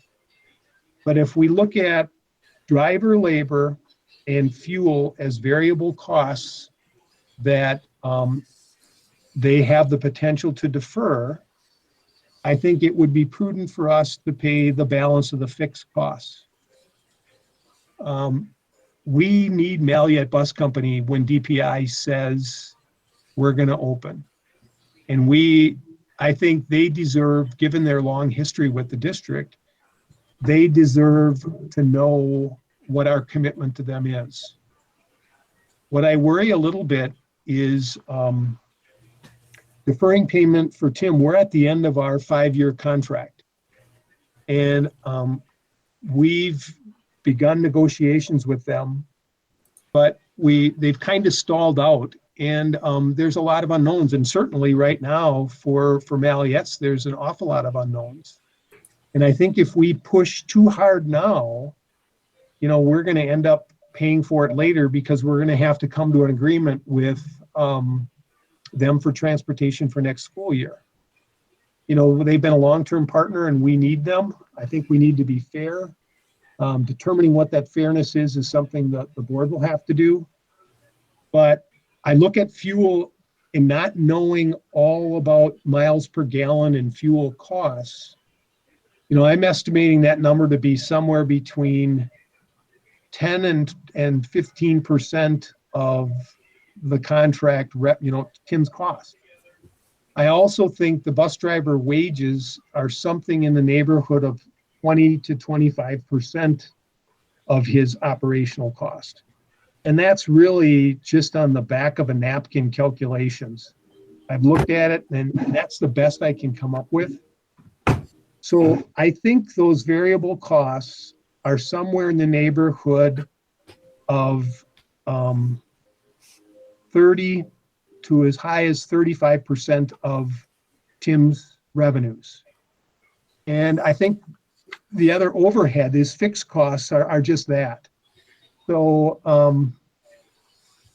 I think if I was in your position, I would be looking at a number that would be between 65 and 75% of his contract is something that we should be considering. Tim, did Tim Grosskirth, he didn't want to share any more exact figures with you on his labor cost or fuel cost?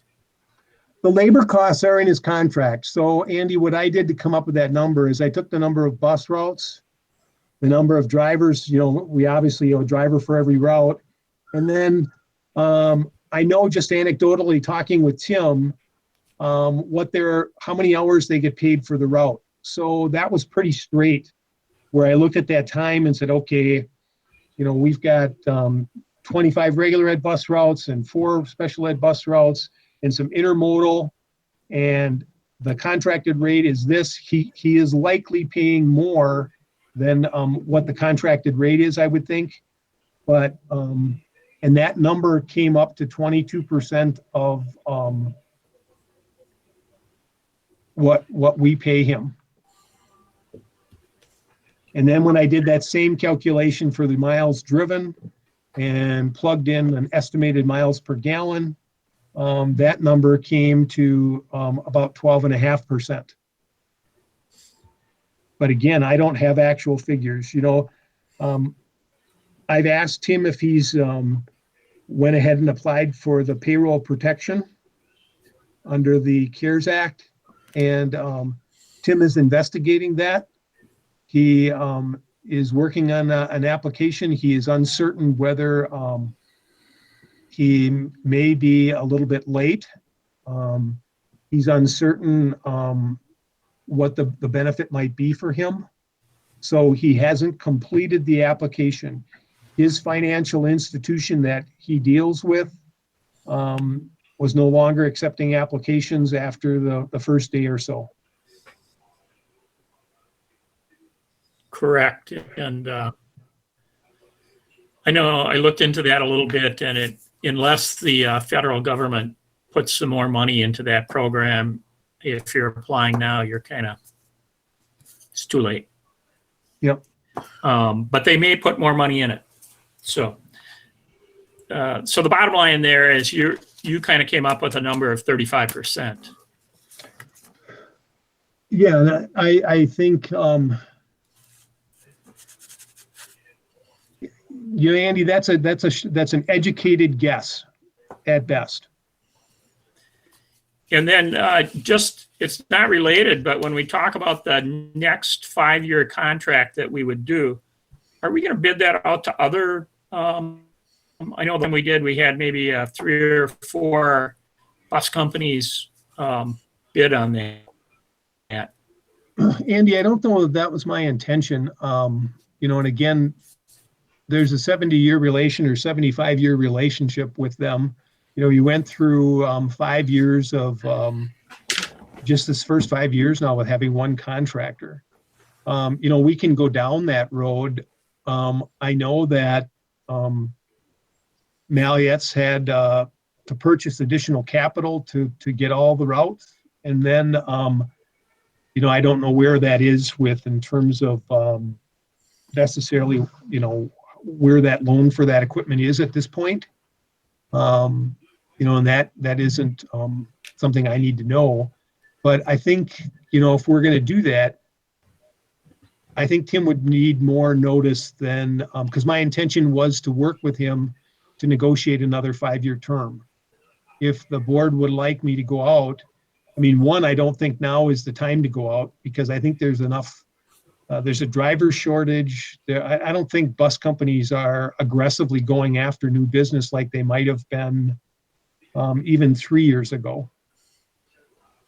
Okay, maybe that question was really, is there anybody on the board who would think we need to go out bid, or are we okay with Tim moving forward, just negotiating with Mallette? And I think, Tim, you have told me, I don't know if you said this at the board meeting, but that Malleyette's pretty competitive compared to what other districts are paying. Is that correct? Yes, very much so. If I can just come in here for a couple things here, Tim. One, I think you're pretty close in what you're saying about the 35%. Just looking at the numbers and following along with you, I think you're pretty close with that.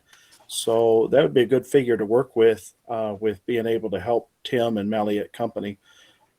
Putting this out on RFP, I don't know if it's a good idea, bad idea, but I agree with you, Tim. I don't know of any bus companies that are really looking for business at this time. I think the companies that are close, that are around, that are nearby us are doing what they can just to keep the drivers and the staff that they have, because there is a shortage of drivers all around us, not just with us, but all around every company. The other question, I don't know if it's not necessarily busing related, but are there any other local little mom and pop businesses, Tim, that we do business with the school that may be affected? I don't know what those businesses are. I know my son has told me that the lunch line, they have some of the pizza places bring in pizzas. If we're going to help out and continue and this contract, and I'm not totally against anything here with this, but are we also going to look at all the other businesses that we may have an agreement or a contract with? I may be overstepping there. I just want to throw that out there. But back to the RFP, if we put it out there, we probably won't get anything at this point. My concern about any of this is that what's going to happen when a public finds out that we're paying for a service that we're not receiving? And you have to remember that you're talking about having a referendum. And is that going to jive once we pay Malleyette? I mean, Malleyette's doing a great job, and I appreciate what they're doing. But I don't believe in paying for something that we're not receiving. Jeannie, if I may speak to that, the one, Mike Jelka, if you read his argument, you're looking at a very specialized industry. Yellow school buses can only be used to transport students. And I think of today was the first day it really hit me when we were loading lunches for our students. I had to get a request to the state DOT as a waiver to allow us to even transport lunches in those buses. Malleyette's has, buses are $100,000 a piece, and I'm sure Danny knows this more than me. The capital outlay for the school year, Tim's got nowhere else to go with that equipment. And we could need to turn that service on almost at a moment's notice. And I think he has to have reassurances that we want him to do that. And the one way we can show him that is the financial commitment, because there is value there knowing that we want to be able to start school. Here's the day. We want to be able to do summer school. We want field trips. We want athletics. And his company is responsible for making that happen. And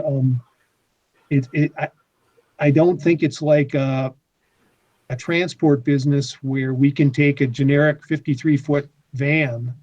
It's different. It's very, very specialized business. Tim, this is Mike. I understand that. That was very aptly put, Tim, but I also think part of it, what we have to look at too, this is a local business that we're supporting, that supports us when we need them. And right now, unfortunately, because of some other crap that's going on, we can't use them. But as you said, they have to be ready for us at a moment's notice. So I think to compensate them for that service that they provided us all these years and will continue to provide us in the future, provide we contract with them, is something we really need to think about and understand it's not an expense that maybe we all agree with, but in the best interest of community and the best interest of the district, it's one that we need to make. I think having consider it be a critical service, and it is our responsibility to ensure that we are able to provide that critical service when we need to.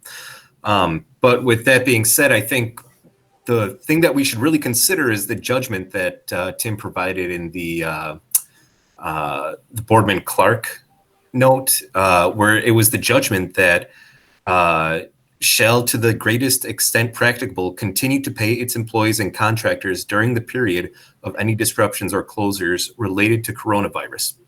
So specifically relating to coronavirus in this judgment, that we should continue to provide our end of the contract as best we can during this pandemic.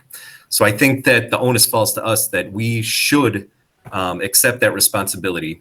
Whether or not I 100% agree with it, looking at this judgment legally should, and ethically, I think we should too. Tim, let me ask a question one more time, just so I can clarify this in my mind. We're not going to be paying the 100% cost. We're only going to be paying the 65 to 70% of the cost, because it's the cost minus the employee wages and the fuel wages, correct? That would be my interpretation, Danny, one way to look at it. And I think, knowing that the drivers have the opportunity to file for unemployment, right? We shouldn't have an opportunity where taxpayers are paying twice. Right. I think they should pay once, and like Jim says, the CARES Act is imploring us to do that, but it's not imploring us to do it twice. So to piggyback on that, Tim, I am completely in favor of taking care of Malliette with that 65, 70%, because, the employees there are being taken care of through the unemployment benefits and the extras through the stimulus. And then the fuel, he's already filled the tanks up. Those tanks will last him the rest of this school year. So I think that's great. The other thing I want to add is, do we have other contracts or agreements with other, I want to say, quote, mom and pop businesses in town that we might need to look at as well? I'm sorry, I don't know if that's making sense, Tim. Danny, what it is, and that jogged, a thought that I hadn't even considered. I think of the impact to our Fifth Avenue folks, just about anybody along Main Street, whatever street you call it.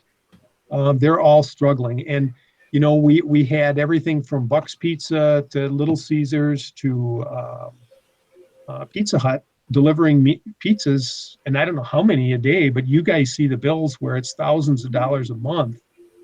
That has ended too. So I could certainly have that conversation with Sarah DeBoer.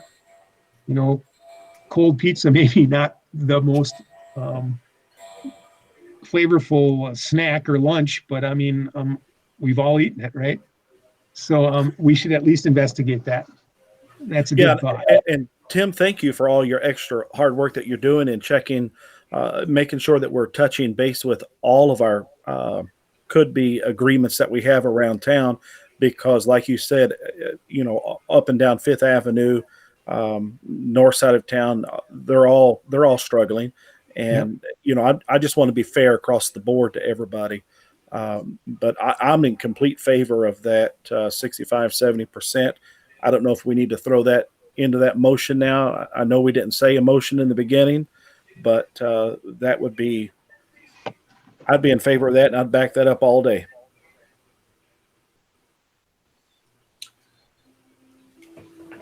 Okay. So I guess this would probably be a good time for somebody to go ahead and make a motion. Move the board to approve the payment of, can we do a floating number of 65 to 70%? Or does it have to be a static number? You could do the 65 and then we could always change it if Okay. need in the future. I move the board to approve the payment of 65% of the 2019-2020 transportation contract between the Unified School District of Antigo and the Maliet Bus Company, Inc. Payment terms according to paragraph 31, paid on a biweekly basis for missed school days through June 5th, 2020. I'll second that motion. Okay. Any Danny, further who discussion? seconded? I'm sorry. Who seconded it? Danny. I did, Mary. Danny. Thank you. Any further discussion or questions? Yeah, so Tim, do you think that Tim was just asking for the full contract as a matter of formality to have it on record, or you think that's what he really intends to get? Well, we've had, I've had a little bit of conversations with Julie about this. We have taken over the 5-year period, and I should go back and to see how many routes we had at the start of the 5-year versus what we've had now. I've told you we cut 6 routes last year. When the average route is between $30,000 and $35,000, you can do the math. The year prior, I think we did 2 or 3 routes. And so Tim has been trimming his revenue all along over the 5-year period. And I think he's to the point where our next contract negotiation will be more difficult because the terms of the contract are very, very tight for him. So, he would argue that I think, the variable costs that I've talked about, fuel and labor, his fixed costs may be higher than what I think they are. I don't know, but so I think, we can revisit it if we have to at the end. I think this is a prudent start. I'd like to get him a check so that he can, still cash flow and everything. And at least he knows his position now. And like Dr. Deep said, we can always come back and revisit it. So I think this is a good start. I I didn't would like say, to know Tim. monetary value of this. It's like Pardon? $166,000 that we're docking off. So we'd only be paying a total of $310,000, right? If we took 35%. So in theory, the district is saving money during the non-usage, right, Tim? Yeah, we should be saving fuel and saving labor, correct. JD, I think there was a 10-day payment in there, so it might not be quite the figure that was calculated, but it's close to that, yes. We're essentially, Jeannie, it's a local bus company bailout. They're talking about the airlines. They're talking about, sounds like something we have to do, even though it's not very much fun. People aren't that pleased we're paying the teachers right now when they're not in school, too. I understand that. I really do. But I don't know. I guess I'm old school. My father's been in business for years and years and years, and I seen him go through a lot of crisis in his business, and no one was bailing him out. No, Jeannie, times have changed a lot, and bottom line is we have to take care of our own, especially if we want them to be there in the future. Yeah, I would say that that's. I just know there's going to be a lot of people that's going to be upset with this. And there will always be people upset, but sometimes there is a cost to doing business and taking care of people, and that's the job that we have to do. And yeah, we're going to take some heat for it, but that's our job too.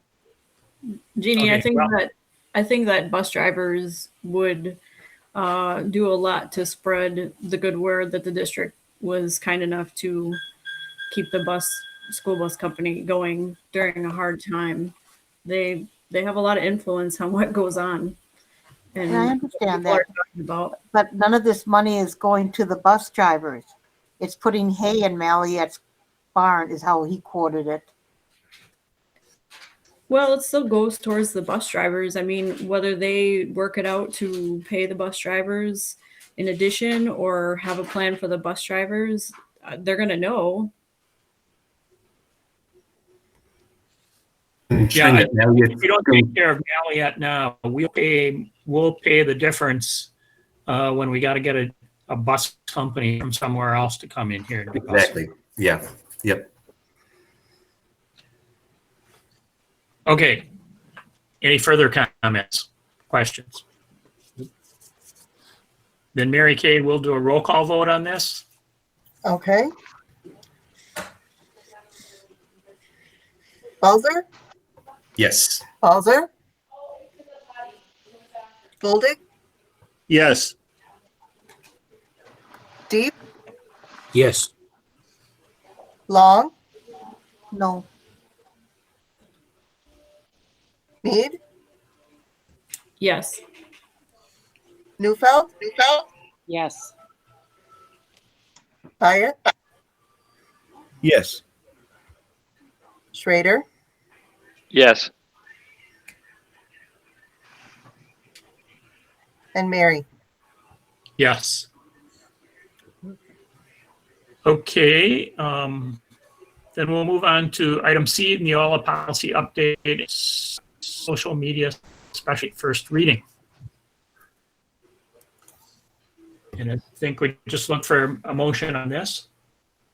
I move the board approve the first reading of Neola policy update 29.1 and social media special update. I'll Seconded. second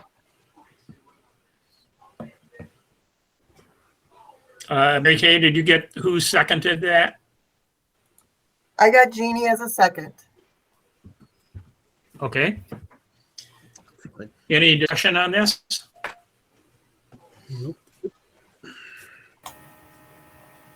Have we got any questions about any of the changes? Then we will. Andy, I looked through them and it's just all boilerplate language changes, updating it to current language and current terminology for the most part. Okay, thank you. Then we will go ahead and let's do a roll call on this, Mary Kay. Okay. Boldig? Yes. Deep? Yes.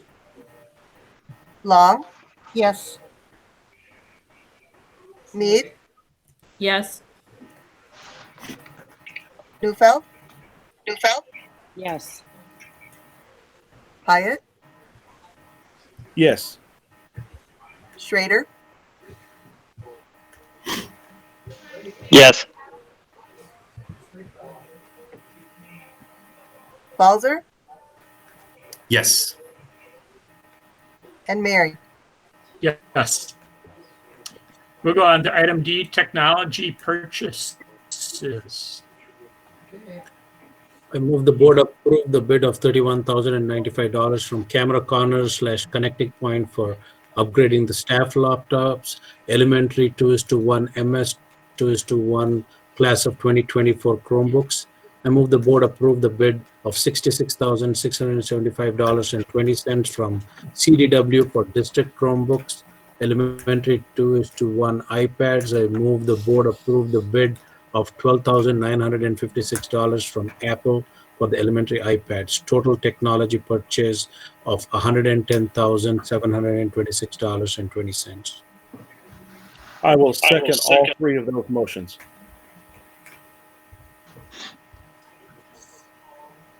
Okay.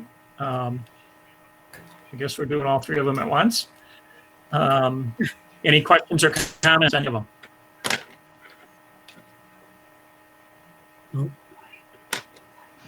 No, I don't know if Mark's still on here and he has a comment to make on them or something. I'm still here. Thank you for approving this. It'll really help us get get the ball rolling here with the COVID situation. They're definitely slowing up the process of getting the products in. So I'm hoping doing it now, we'll be able to get it in by June and not have to worry about auditors or anything like that. So I appreciate your patience and I appreciate your support. And Tim, all this money was in the budget. This was budgeted.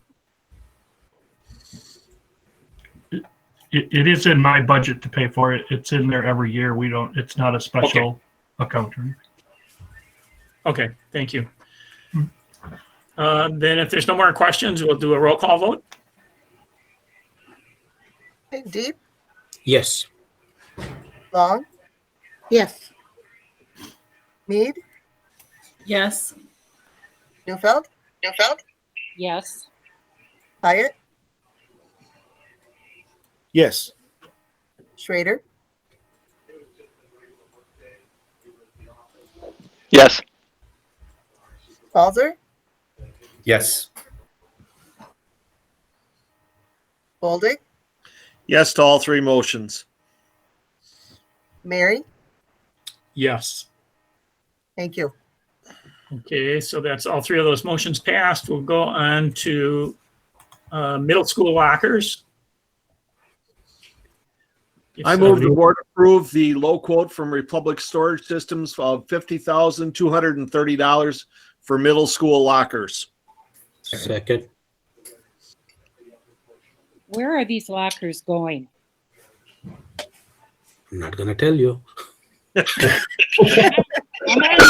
I can talk to that. These are replacing the 7th grade lockers and the 6th grade lockers. The 7th grade lockers especially are very old. Well, they're all very old, but the 7th grade ones are very different in size. So some of them are quite wide where you could almost I could fit my shoulders possibly in them, but some of them are so skinny you can't even put a backpack in there hardly.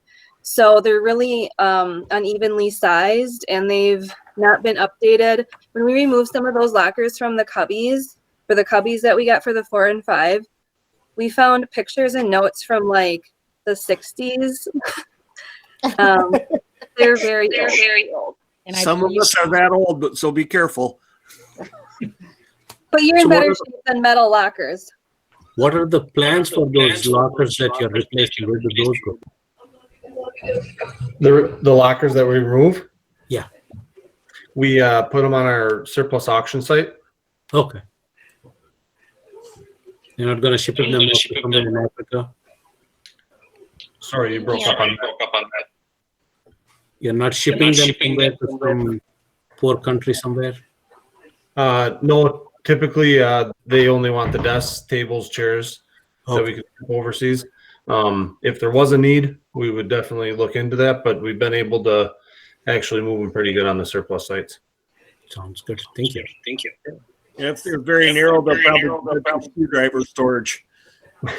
Right. Are these going to be like lockers and not like the cubbies that we have for the 4th and 5th grade, right?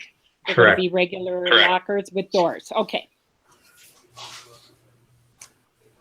Okay.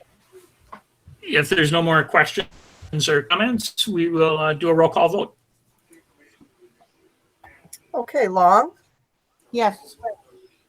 Mead, Yes. Newfeld, Yes. Hyatt, Yes. Schrader, Yes. Falzer, Yes. Boldig, Yes. and Mary. Yes. Yes. And so we'll move on to item F, middle school playground equipment. I move the board approve the code for middle school playground equipment from Lee Recreational as presented and not to exceed $35,310. Second. Okay, any questions or comments? Andy, was there a reason that we only had the one bid? Did we only receive from one company? I don't know, Jake, Jake, I think that's a question for you. Yep. Sorry, I was on mute.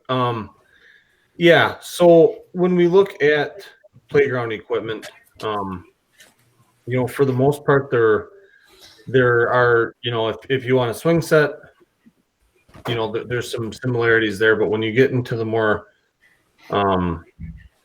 specific items, such as the the doorknob jam, the over-under Mighty Max, they're really, in all playground equipment to an extent is a enjoyable aspect and, you know, kind of a luxury item, if you will, over just a straight up comparable. So if we were to go to a different company, we could get some similar equipment, but you know, it may be, it's not really apples to apples.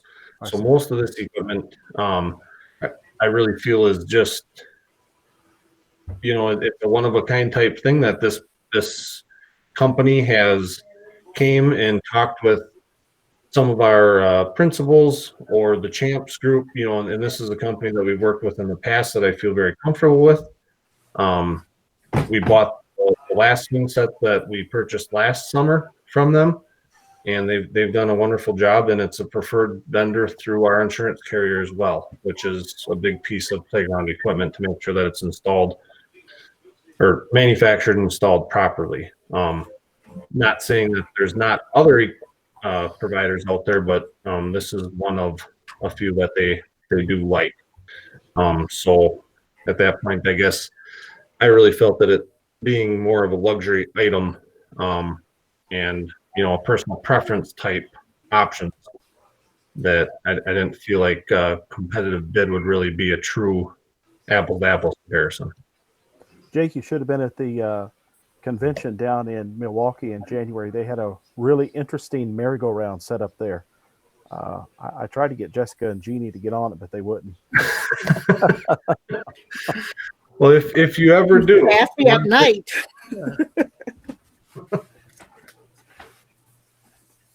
And Okay. Something for the future. I guess the intent is, you know, with talking with Tim and his concerns that you heard earlier with the budgets and the unknowns, we would try and be as responsible as possible in ordering these pieces. This necessarily wouldn't just be a hit every line item tomorrow type option, but I want the board to be aware of what we would like to purchase, and as the funding becomes available, be able to do that. And also items such as the $7,500 for the assembly and installation, depending on how our summer goes with my staff, we may be able to install all of it or some of it on our own and possibly lower that too. And that's why I said not to exceed the 35,310. Jake, I see Amy's on here now too.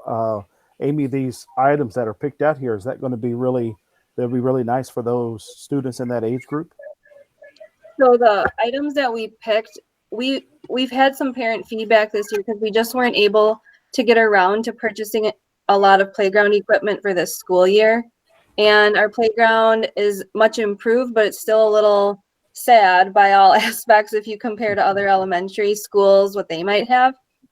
So in talking with the kids, they really like swings. The swings, they're waiting turns even in the cold winter months. So we wanted to definitely get more swings.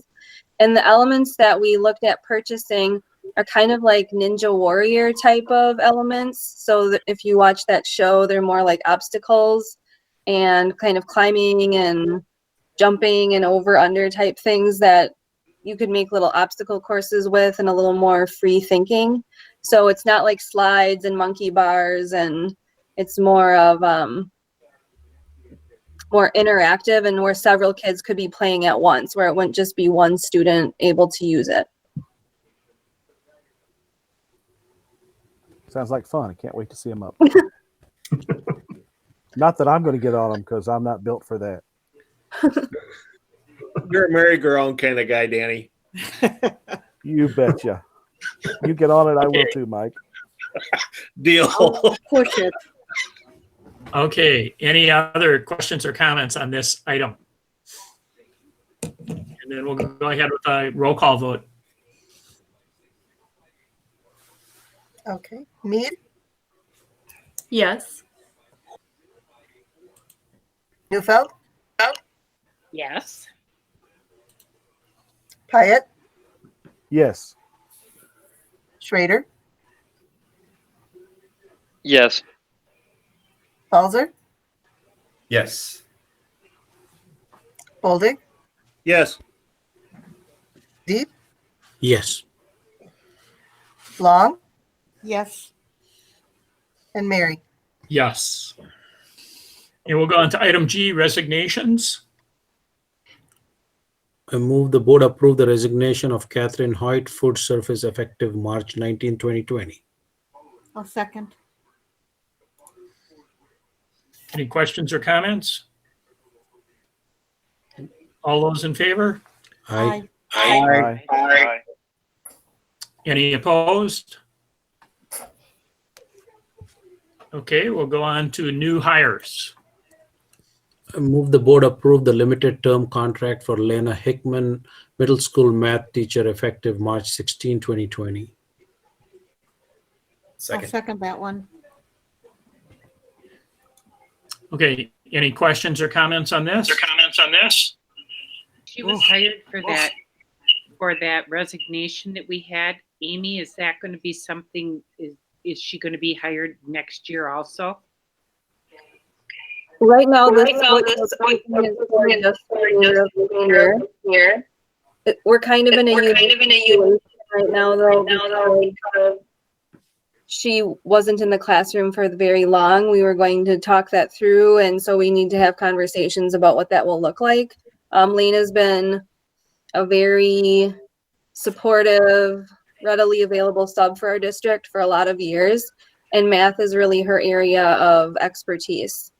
So we're happy to provide her this opportunity. Yeah, I agree. She's been subbing in the district, I don't know, 18, 20 years. So I think it's great that something opened up for her. Okay, any other comments or questions? Okay, we'll go ahead and do a roll call vote on this. Okay, Newfeld. Yes. Pyatt. Yes. Schrader. Yes. Balzer. Yes. Boldig. Yes. Deep. Yes. Long.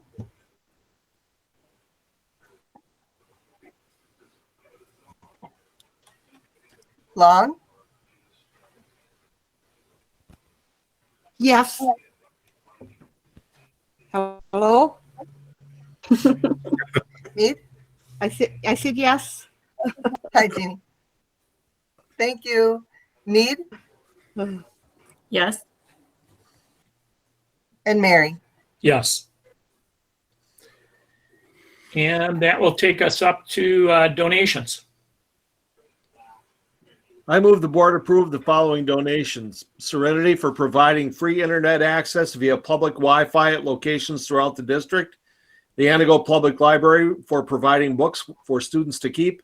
And Mr. Dave Kerr, career and tech ed teacher at the high school, for an added public Wi-Fi hotspot in the parking lot of Kerr's Country Store in Fox. I'll second that.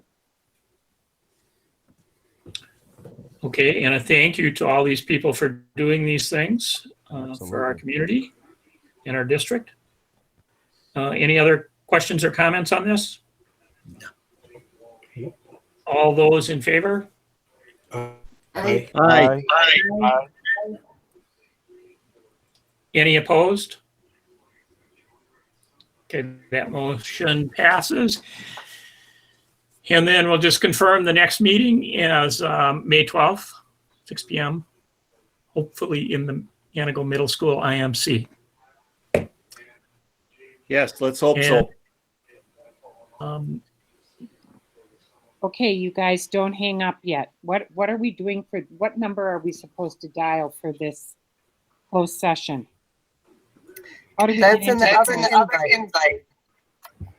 And the phone number is? Can tell you now. So we would ask everyone participating in closed session to hang up, connect with this Google chat and then call the phone number. Okay. Okay, but we're going to make a motion here to go into session, correct? Okay. Would that be correct, Julie? Was that what you were intending? We make the motion to go into closed session here or make it in the other phone call?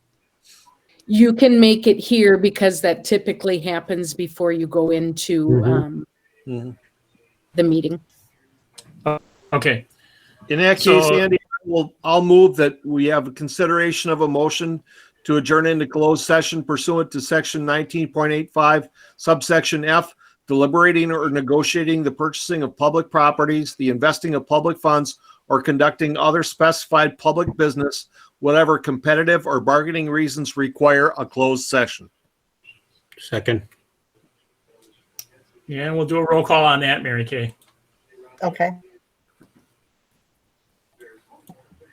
Hyatt, No. Schrader,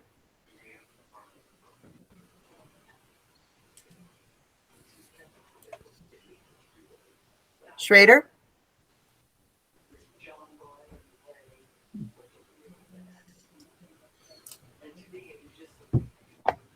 JD, did you leave? Yes, JD left the meeting. Yeah, looks like. Okay. Balzer, Yes.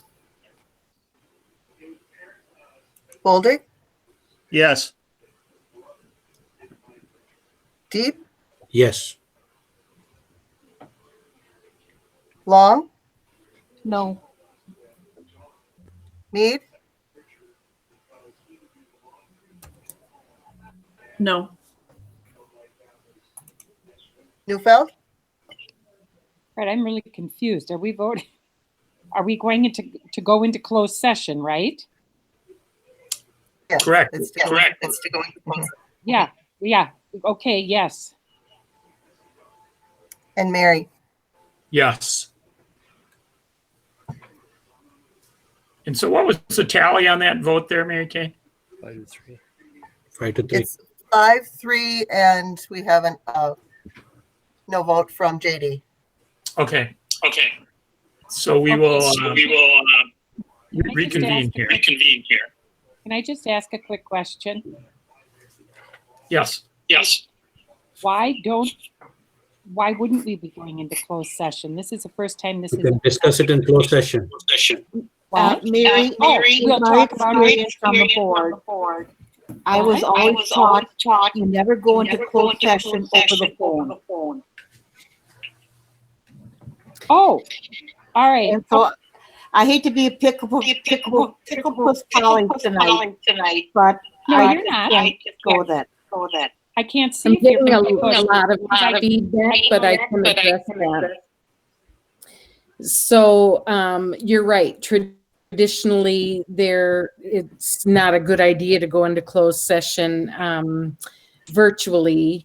However, the pandemic has put us, as you know, in a different situation. So first, Mary Kay and I checked our own policies, and in our bylaws, it does indicate that we can vote over the telephone, which is what we expect will happen tonight in closed session. And then not only did I check with Dean Dietrich, and I have his answer in writing that it is permissible, I also have an opinion from Boardman Clark.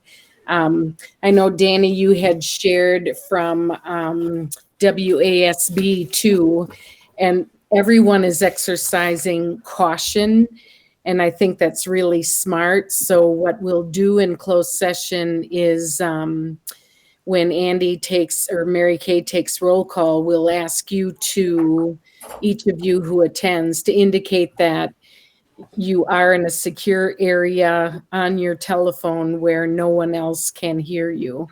That's one precaution that Boardman Clark suggests we take. So very unusual times, no doubt. But we just wanted to make sure we did our homework to make this permissible, but respect the decision of those of you who won't participate. Thank you. And just so we know, are you intending not to participate? Oh, Andy, did you get enough people? I signed out too early. I'm sorry about that. Did you need my vote? Julie said go, so We already voted on that, but we're going to go into closed session here in a minute. Okay. Okay, so then we we just hang up on this session and dial up the number that was in the reference to us and then go from there. Yes, on your Google Calendar, you will have access to that phone number, and so no one will be on video. Sounds like a plan. Good night, everybody. Good night. Bye, Jeannie. Hey, Bye, Jeannie. Bye. hey, Julie, if I'm not there, I'm trying to figure it out. Okay, just Okay? call me. Okay, just call me. All right.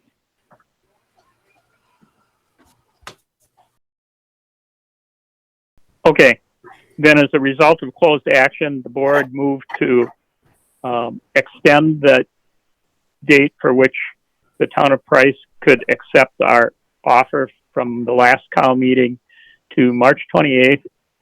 And so with that, we'll be able to get the deed signed, the deed signed so that the sale to Suix can go through. Sounds right. And that's it. Yep. Okay, then we just look for a motion to adjourn. Motion to adjourn. Second. All those in favor? Aye. Hi. Okay, good night. Good night. Thank you for being Good here. night, everyone. Thank you. Good job. See ya. Have a great evening, everybody. Take care. You too. Hey, hopefully we're in person next time. Well, yeah, because I missed your smile.